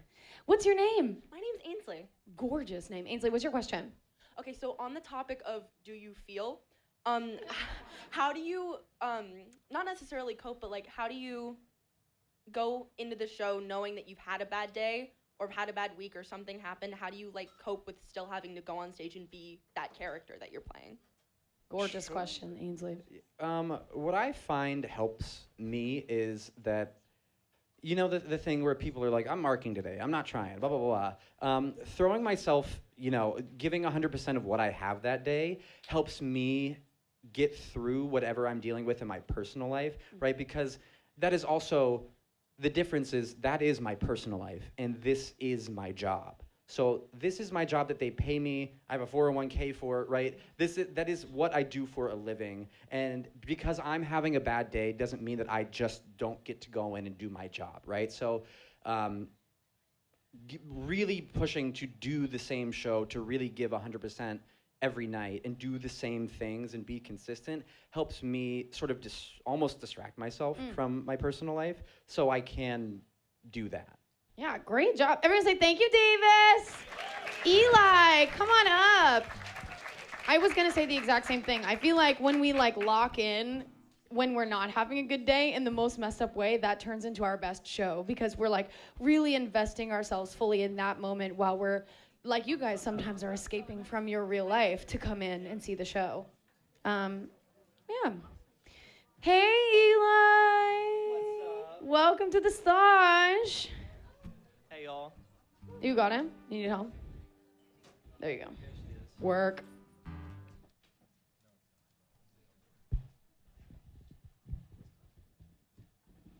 I just wanted to say hey to the chat. Hey, chat. Hey. Do you need Can I help? check it real quick just so I know? Do I need to do something, Brent? Oh, there we go. Beautiful. Hey, y'all. I'm Eli, and this is T-Bone Blues by T-Bone Walker. Oh, yes. 1, 2, 3, 4.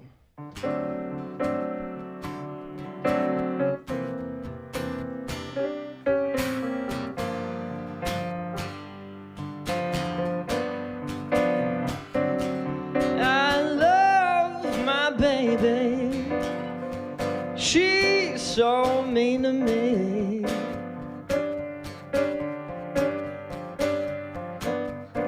Yes, I love my baby. She's so mean to me.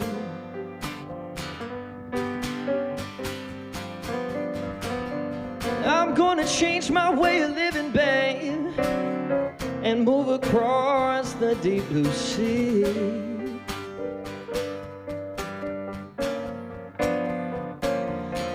You know you didn't want me, baby, when you crawled up on my knee.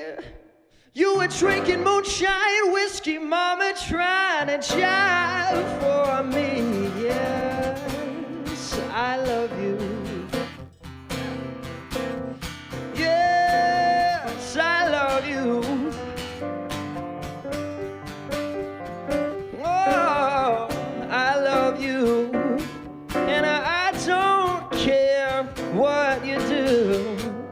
All right. Cut me some slack here, right?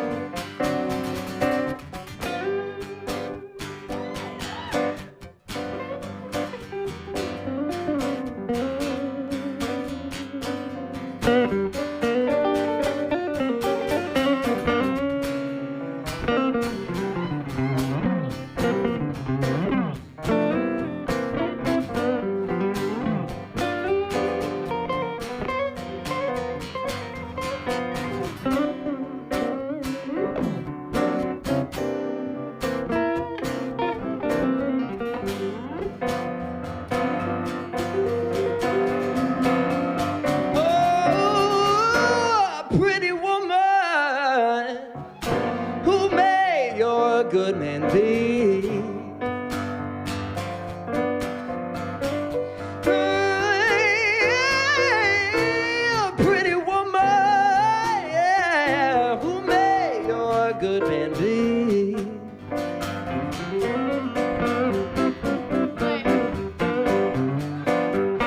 Said the reason why I ask you, baby, you sure look good to me.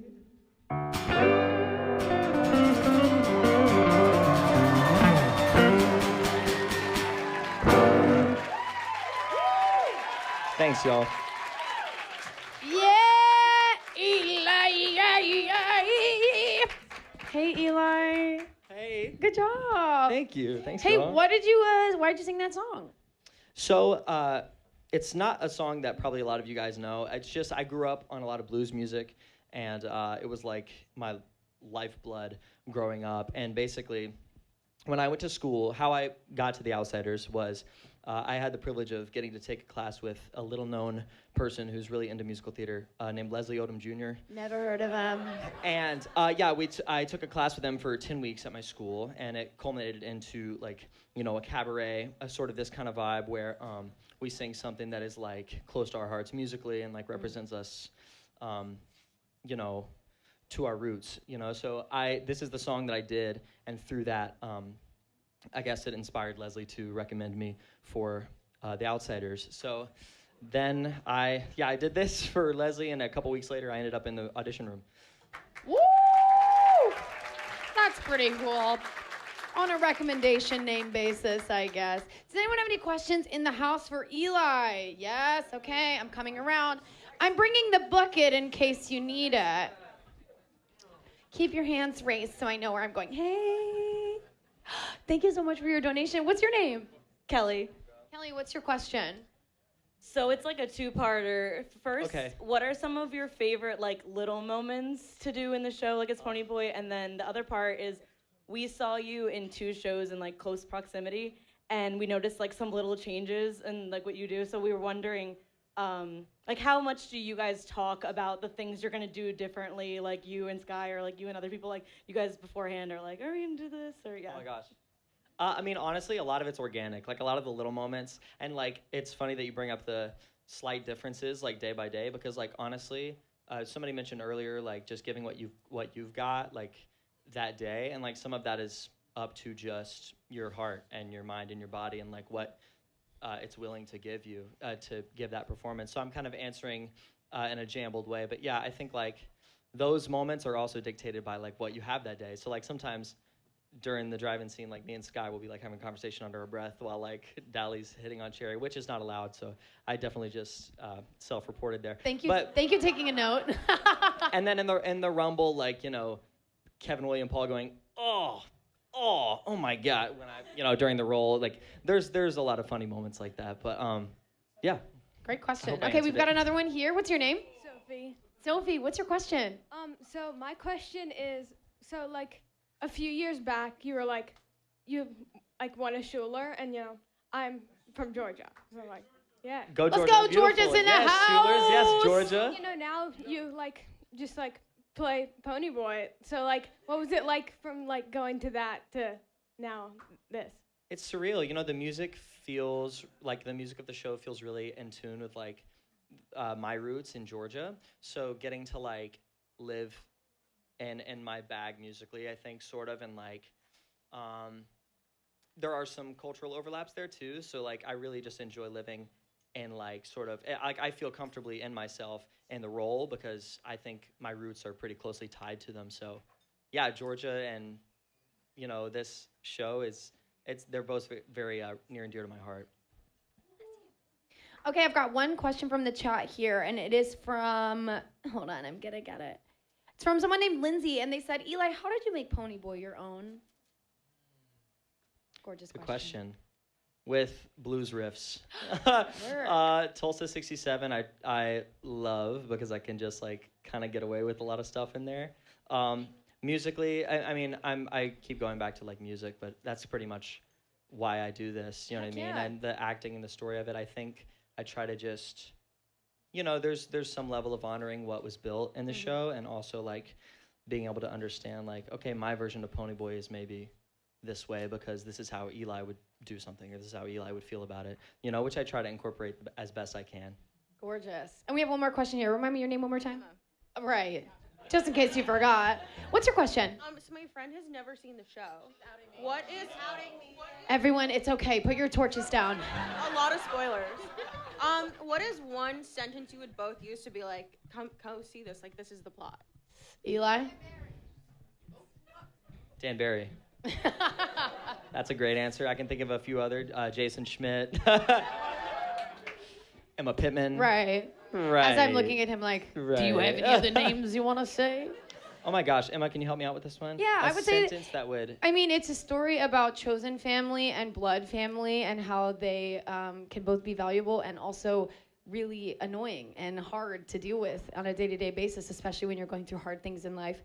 And it's something that takes you out of your own life, but then makes you reflect on it and go, dang, where's the gold in my life? Where are the people who bring me life and happiness and joy and lift me up when I'm feeling sad? That's what I would say. Beautiful. Yeah, the short answer is stay gold. Well, yes. Say thank you, Eli. Brie Leftwich, come on down to the stage. I'll take this. Thank you.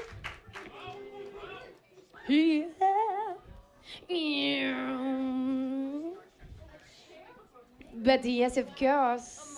Well, yes. Everyone say, hey, Brie. Brie, tell us who you are and what you do at the show. Hi, I'm Brie. I'm a dresser and the social media ambassador. Right? Outsiders. Any TikTok or Instagram you see, that would be her beautiful mind. Tell us how you got to Tulsa. Oh, there's two parts to this. Okay. So, in terms of getting there as a dresser, so our wardrobe supervisor's name is Mary Johnson Rutherford. I am forever grateful for that woman. She rocks. Mary and I met in 2022 on this little show called K-pop. Ever heard of it? Yeah. So if you know, that was my Broadway debut. That was my first ever Broadway show that I got to work on, and I met Mary there. I was working as a costume PA. And then I told Mary, I was like, I really want to do wardrobe. She's like, great, we need people because it's post-COVID. Everyone's getting sick. Right. And so she gave me this wonderful opportunity to start on that show doing some day work. And then she was like, you can learn a track. And the week that I was supposed to learn my first track, we got our closing notice. So no track for Brie Leftwich. Well.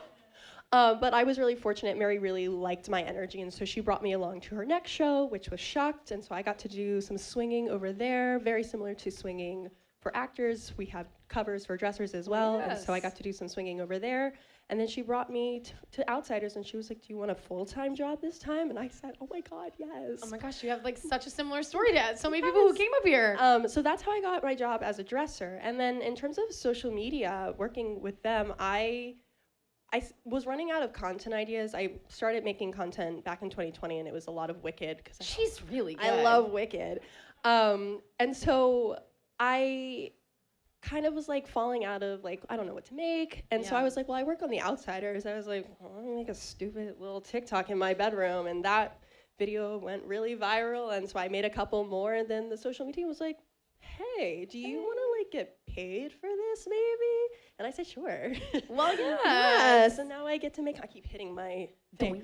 But yes, that's how I got to Tulsa. It's amazing. Yeah. Do you feel that you naturally love social media and wrapping it in with your job, or do you wish that there was a way that you could separate them, or is it they are one and the same? I think a little bit of both. Okay. I think I love being able to tell people about my job, both as a dresser, but also I love telling stories in general. So getting to show the outsider story, which is a beautiful story in general, in another medium is also really, really cool. Yeah. I think part of that is sometimes it's hard to make my own content a little bit because it's well, I'm doing Outsiders stuff for Outsiders. I'm like, okay, but I also don't want to make just Outsiders content on my page. Right. What do I do? Kind of I love musical theater, so it's trying to find that balance. I'm working on it currently, but yeah. It's gorgeous. I think social media in what we do is such an interesting conversation that's constantly ongoing as it constantly evolves. And Shout out to the chat.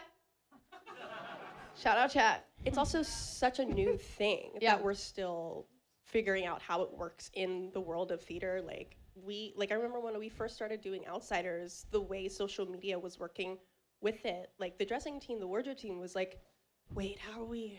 They're making TikToks, but wait, they're not fully in their costume. Okay, wait, hold on. So it was that. It was a conversation that we had to have about how are we gonna showcase everything, because we want it to be what you would see if you come to a Broadway show. You would see them in their full costume. So it was a very interesting conversation that's still growing, and that is so cool and still being had. Is there any questions here in the house for Brie? I see one already. Let me get that bucket. Your bucket. Thanks. A bucket. Can't wait to but see there's no your dessert in it. QR donation. Hey, remind me your name again.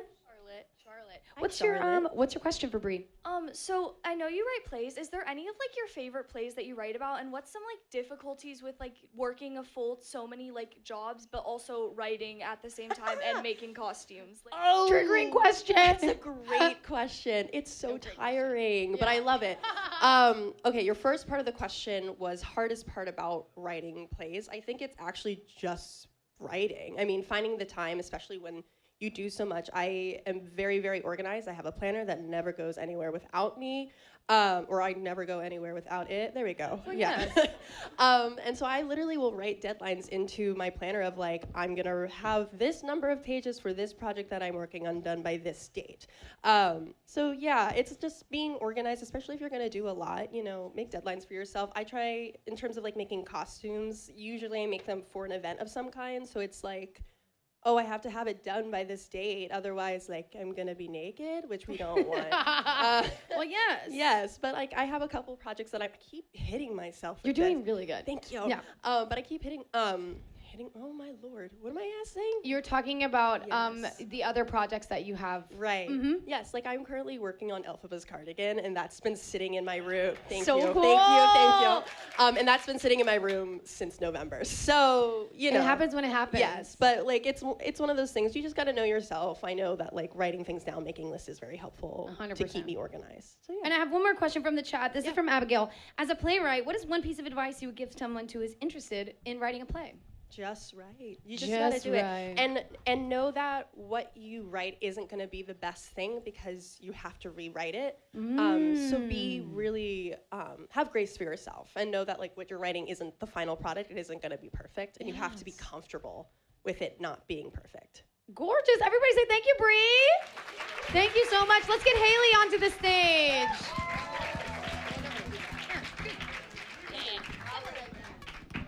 I love to like go off that answer. I love that meme of the meme that's like a little wiggly circle and it's like just start, you can perfect it later, and then the circle is like, well done. Anyone know what I'm talking about? Don't mind me, I'm just chronically online. Anyway, here's Hailey. Hi, I'm Hailey. I'm gonna be singing A Dream Is a Wish Your Heart Makes. A dream is a wish your heart makes when you're fast asleep. In dreams you will lose your heartache. Whatever you wish for, you keep. Have faith in your dreams, and someday your rainbow will come smiling through. No matter how your heart is grieving, if you keep on believing, the dreams that you wish will come true.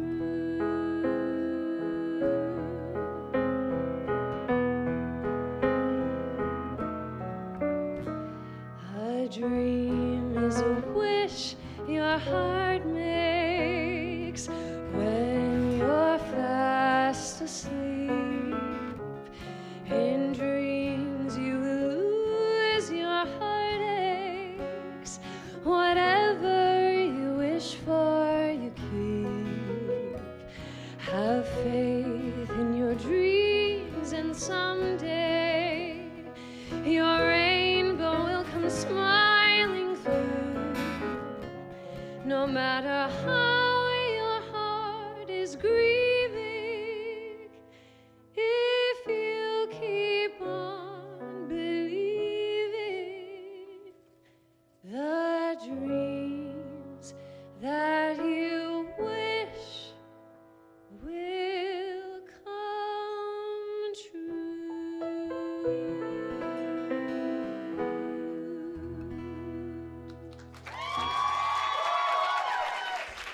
Gorgeous. Hailey, tell us, why did you sing the song, and how is it about how you got to Tulsa? Period. So first of all, I got my call back when I was in Disney World. So I was like, okay, it would be fitting to do a little Disney song. But I also was thinking about, so in Times Square on New Year's, they like throw a bunch of confetti squares into all over Times Square, and it's really magical and beautiful. And leading up to that, like the month before, you can go write on the actual confetti that they're gonna throw. You can write like your wishes and dreams. So I was like, oh my gosh, that's so cute, blah, blah, blah. And I was like, you know what? I'm gonna write that I'm gonna play Cherry in The Outsiders. And I put it in the bin, and then the next day, I got the audition, and I was like, oh my gosh, that's crazy. That's crazy. Yeah, so I was like, a dream is a wish your heart makes. We're manifesting. And honey, the dream came true. And period. Ah! Okay, does anyone have any questions for Miss Hailey? Okay, we have one right here. And walk, walk, walk. Bring the bucket and walk. Walk, walk, walk, walk. We walk. Ski, geek, geek. Thank you, Cash. Okay, I'm coming. Hey, thank you. So since I have 2 cherries, I want to ask you both a question. How did you approach your audition and knowing that Emma's already on a recording, like as an actress, did you go in there and want to do a sound alike, or how did you like approach your audition to get your role? Great question. Yeah, I think Emma was definitely like an inspiration. I had seen the show the prior year and I was like, oh my gosh, like I feel like our vocal styles are very similar. And I feel like, oh, I could do that role today, which like felt really cool because I feel like that's not always common. I'm always like, oh, I could do that in like a few years. But this is something that felt like really right as Hailey today. And so, yeah, I think like taking inspiration from her, but also realizing that I'm like my own unique human being that can bring like my special little quirks and gifts to that. So I think using both things, and I think just like what comes naturally to me, I just tried to like sing it in the way that feels right to me. Yeah. Great answer. That's so beautiful. I have a question from the chat. Shout out to the chat. Ariana says, Hailey, you have the voice of a Disney princess. Can you assign a Disney princess to correspond with each of the roles you cover? Oh, diva. Great. Yes. Okay. You got this. You got this. Okay. Yeah, red hair. Who's red hair? Ariel. Oh, Ariel. Period. Ariel is Cherry. She's like wishing. She's thinking. Wanna be. Correct. She's like learning lots of things. She's curious. Period. Correct. Bev. Maleficent. I was gonna say she's giving kind of Snow White. Yeah. Like it's giving kind of like. Yeah. Oh yeah, princess. I was thinking any character. No, honestly, but also princess. Yeah. Yeah. Or Cinderella.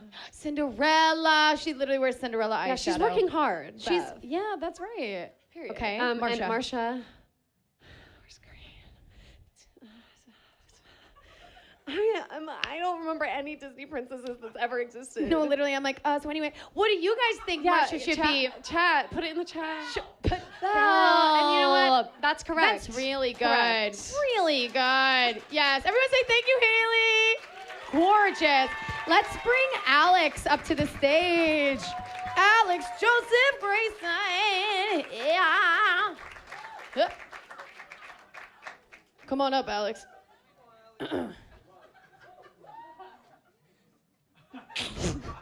Alex and I, before Act 2, we do pull-ups every day. Can you tell?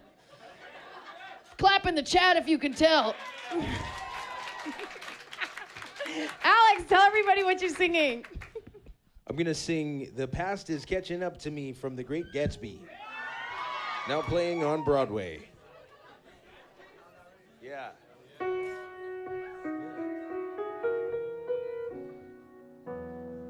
It's bright. It was under a willow tree 5 years ago in Louisville. I danced with Daisy in my arms, and time stood still. It was clear she had her pick of any man in uniform.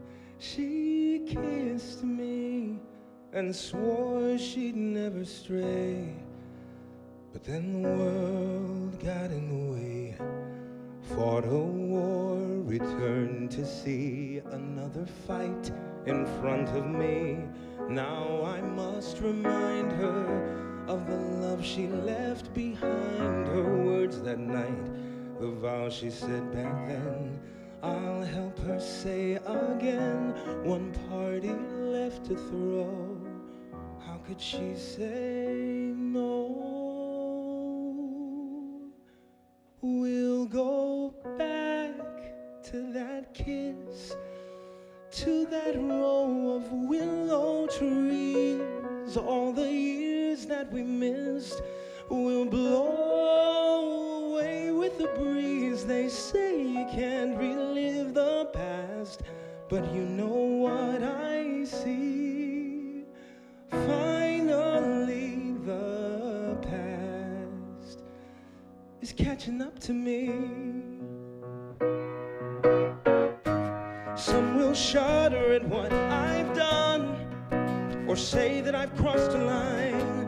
I tell you, every lavish night was by design. I'll become the man her world demanded me to be.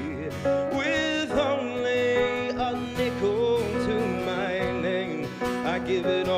to get in the game.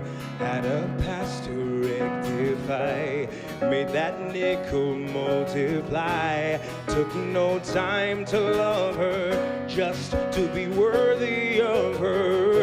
And though the years have passed us by, one memory survives. If she could see it too, but see it through my eyes, we'll go back to that kiss, to that row of willow trees. All the years that we missed will blow away with the breeze. They say you can't relive the past, but you know what I see. Finally, the past, it's catching up to me. Daisy always saw in me a man who knew his worth. Now that man can give her everything on earth.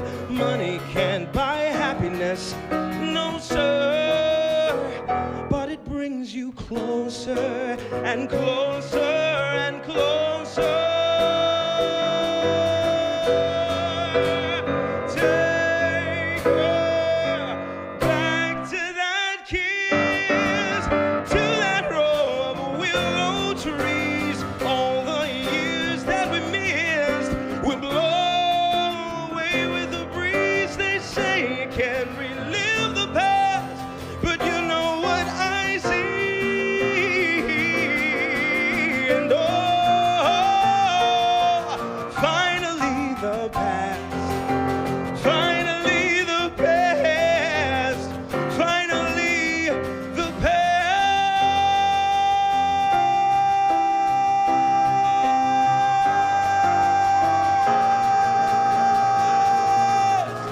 Catching up to me.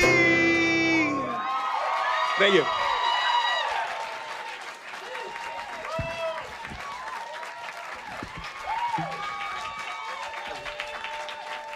Woo! Good golly, Miss Molly. I've been a huge fan of yours for a long time, Alex Joseph Grayson. I think you know that. Take a seat, please. Why did you sing that song, and how does it relate to how you got to Tulsa? Okay, microphone. Sorry, it's late. It's almost midnight. So, yeah, I auditioned for The Outsiders before it came to Broadway. Historic. Yes. So I was in that callback process, and I was like, man, that audition went really, really well. And then nothing came of it.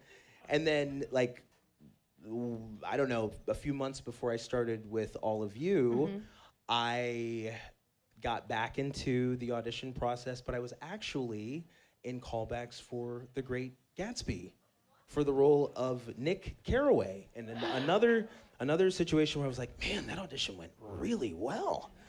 And then nothing came of it. And right around that time, my grandmother actually passed away. But it's funny. The last time I talked to her, which was about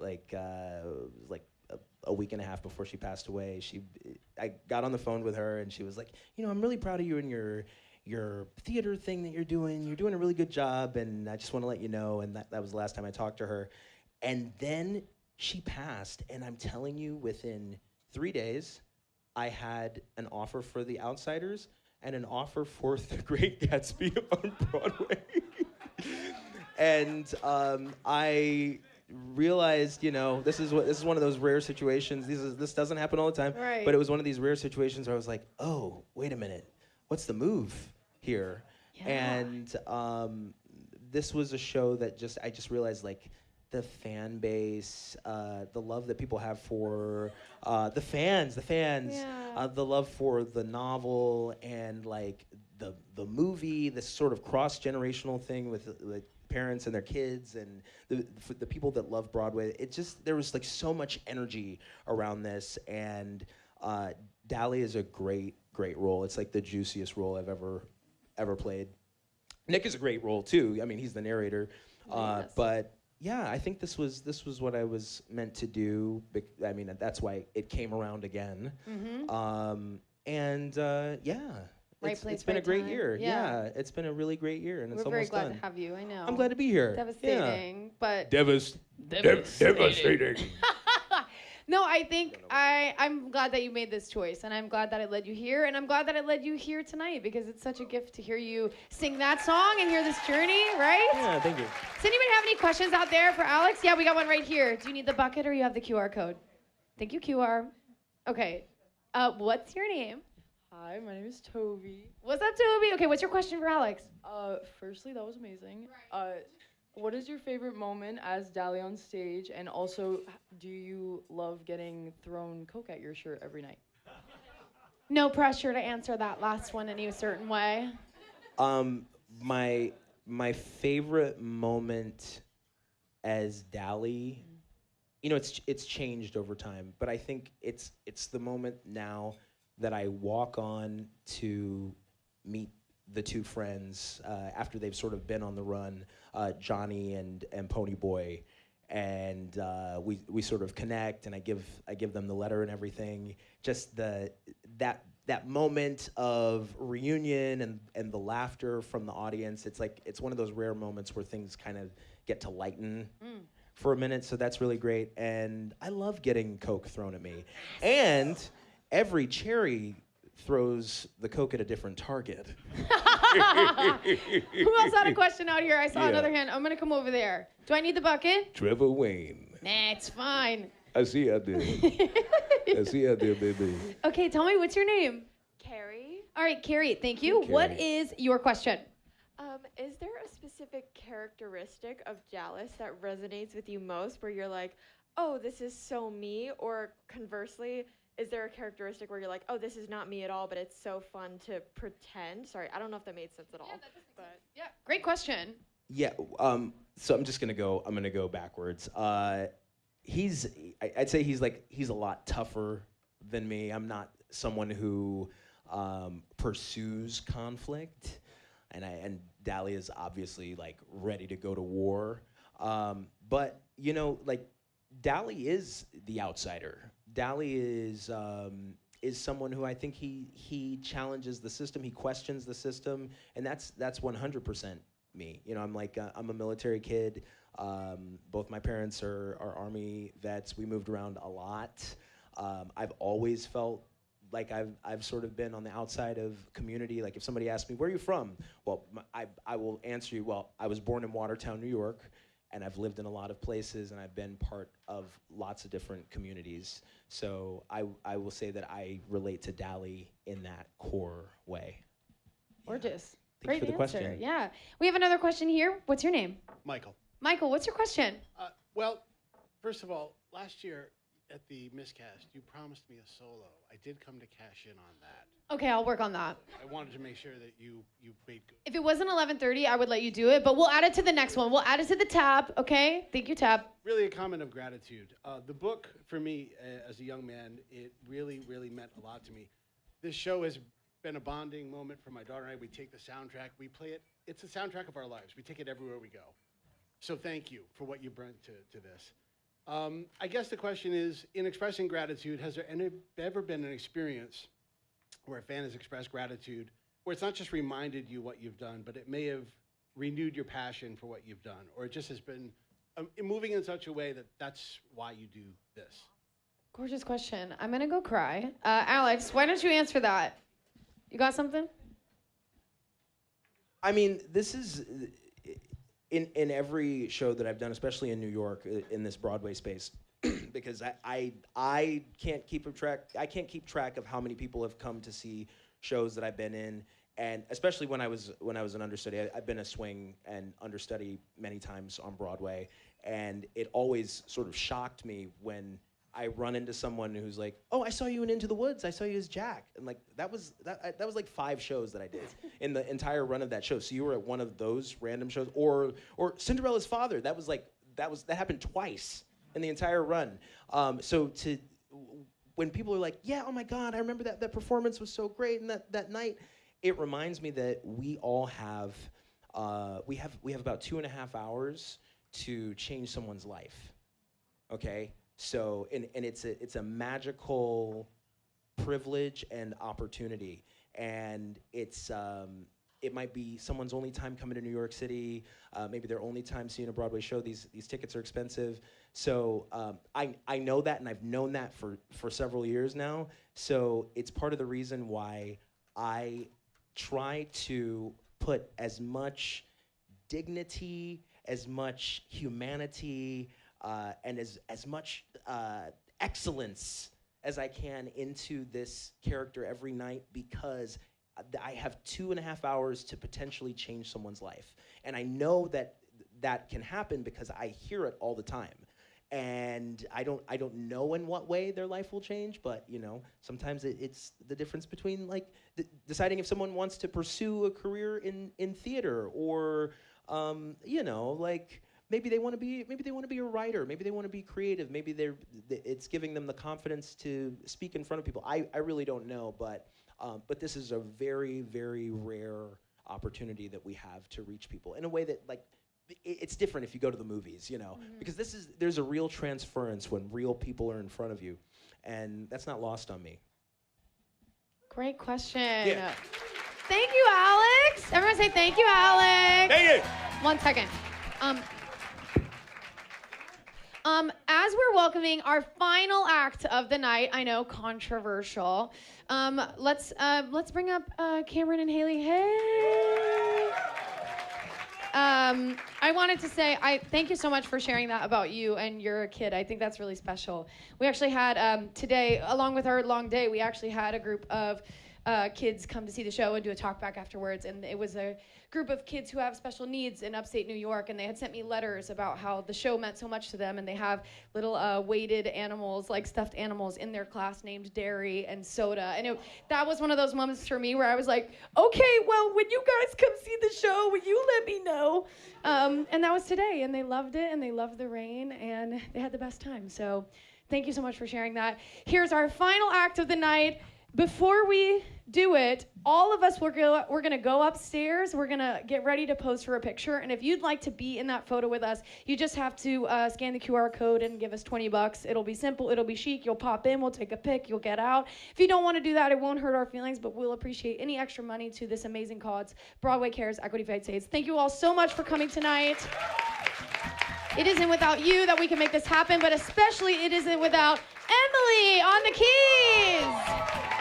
And JT on the guitar. The amazing Lori Beachman, sound and lights. We've got Brent back there. We've got another Brent who's made this happen time and time again, and your amazing staff. Make sure that you give them extra love, extra tips, extra thank yous. Please enjoy this final song, and we'll do a quick Q&A with Cameron, and then we'll get upstairs for a four-door. Hi, everybody. My name is Cameron. This is my first time doing a cabaret. So I asked Hailey to sing this duet with me to take a little heat off. So the song is called Dear August.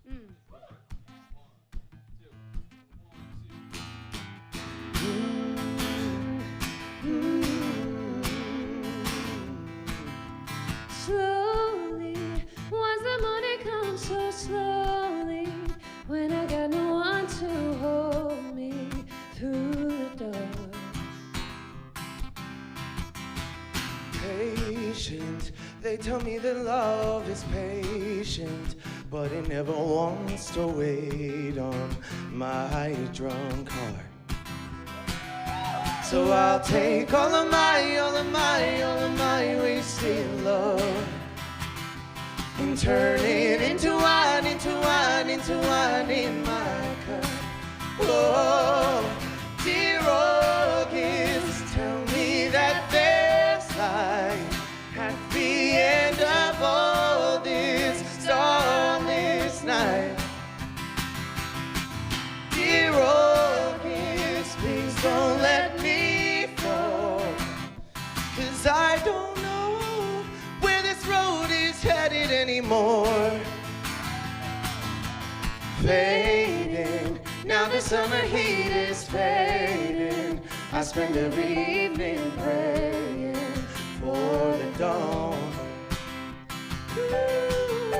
Save me, looking for someone to save me. Give me everything you gave me. So I'll take all of my wasting love and turn it into wine in my cup. Oh, dear August, tell me that there's light at the end of all this starless night. Dear August, please don't let me fall, 'cause I don't know where this road is headed anymore. Oh, dear August,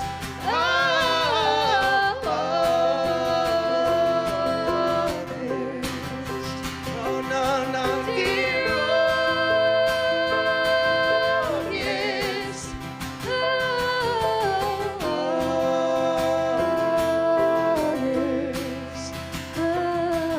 dear August, tell me that there's light at the end of all this starless night.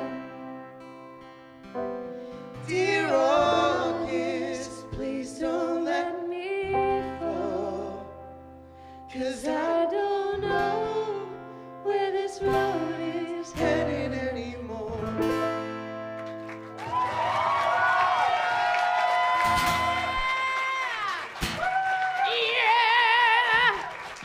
Yes, Cameron. Who's got some water? Don't worry, we'll get you some. We'll get you some. Oh my gosh, Cameron, tell us why you sang that song and what does it have to do with you getting to Tulsa? Yeah, I heard the song a long time ago before I was ever in the running for The Outsiders. Mhm. And I loved it so much, it just kept coming back to my mind. Yeah. And when I got the audition, I was like, sing it. Sing it. People will tell you not to go into an audition and sing a song that you've never sung for the first time in front of people. And big swing, you know? Big swing and a freaking home run. Thanks. Don't you think? Now, Cameron, what do you do at our show? I am dance captain, assistant fight captain, swing, and I cover Paul and two-bit. That's So, right, 2 principal roles right here. And I would just like to commend the insane things that you do, not just on stage when he's slaying as Paul or slaying as two-bit or slaying as any of the Soshmen or Steve, okay? Literally anyone on stage, this person can do it. But they're also teaching the new people who are coming in for over 8 hours a week, which is what we're contracted, okay? And still coming and serving on the Jacob stage. It's just absolutely unbelievable. And then he said he would do this. You guys, that's crazy. It's been a crazy day. It's been a crazy that day. was a choice. For Yeah. Sure. That was definitely a choice. Does anyone out here have any questions for Cameron? And it could be about swinging, it could be about dance captaining or assistant fight captaining, which I think is really, really interesting. I see Talia in the back. I'm coming, Talia. What'd you say? No. I don't want that. I want to know what your question is. Tell us. Hi. Oh Hi. my God, my throat. Yes. First of all, I met someone who looks exactly like you this week, and they were so complimented by that. So you It's very Gorgeous. yes. And my second one is how is it being a fight captain? Honestly, tell me the nitty gritty. Yeah, it's a lot of responsibility with this show, but I share it with Henry, who I'm sure a lot of you people know. It's difficult because the biggest thing is safety, just making sure that everybody's safe, and it's built to be as realistic as possible, which means it all has fail-safes that we keep each other safe with, but the margin of error is this big. Well, yes. So yeah, every day we do a fight call to make sure we're all connected with each other, we've all touched base with each other, and everyone feels good and ready to do their best show. Yeah. Any other questions? Yes, Trevor. Trevor Wayne. Trevor. Controversially a part of our play.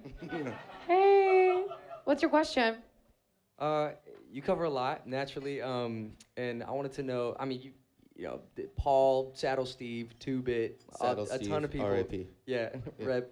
I want to know which is your favorite and why? Oh, Right. Well, Steve is great because I love dancing the greaser material. That's more where I live. It's so gritty and fun and down in the earth, and he doesn't really have to partner anybody, so he's kind of his own thing. But Paul is a lot of fun because I get to sing with Emma and you know, be a little bit of a badass and a little mean. You know, why not? And like so delicious your voice on that part. Like thank you. yeah, clap if you've seen Cameron as Paul. Yeah, it's I mean what you just heard, but this can't be real. I mean it's just like turn it up. It is Natural so rasp, good. baby. Raspy. High. Yeah. Rise up. Rise up. Rise up. Thank you all so much for coming tonight. Thank you. This thank is you, thank you, Controversy thank the you, thank End. you. And I wanted to say thank you so much to everyone who went out on a whim and did something special for a bunch of people, for people who tried something new tonight, Cameron and Brie. And as I said before, tip your bartenders and your wait staff. And if you want a photo, we'll see you upstairs. Thank you so much to the chat for live streaming in with us. I love you guys. And I love you guys so much. Happy Broadway Care season.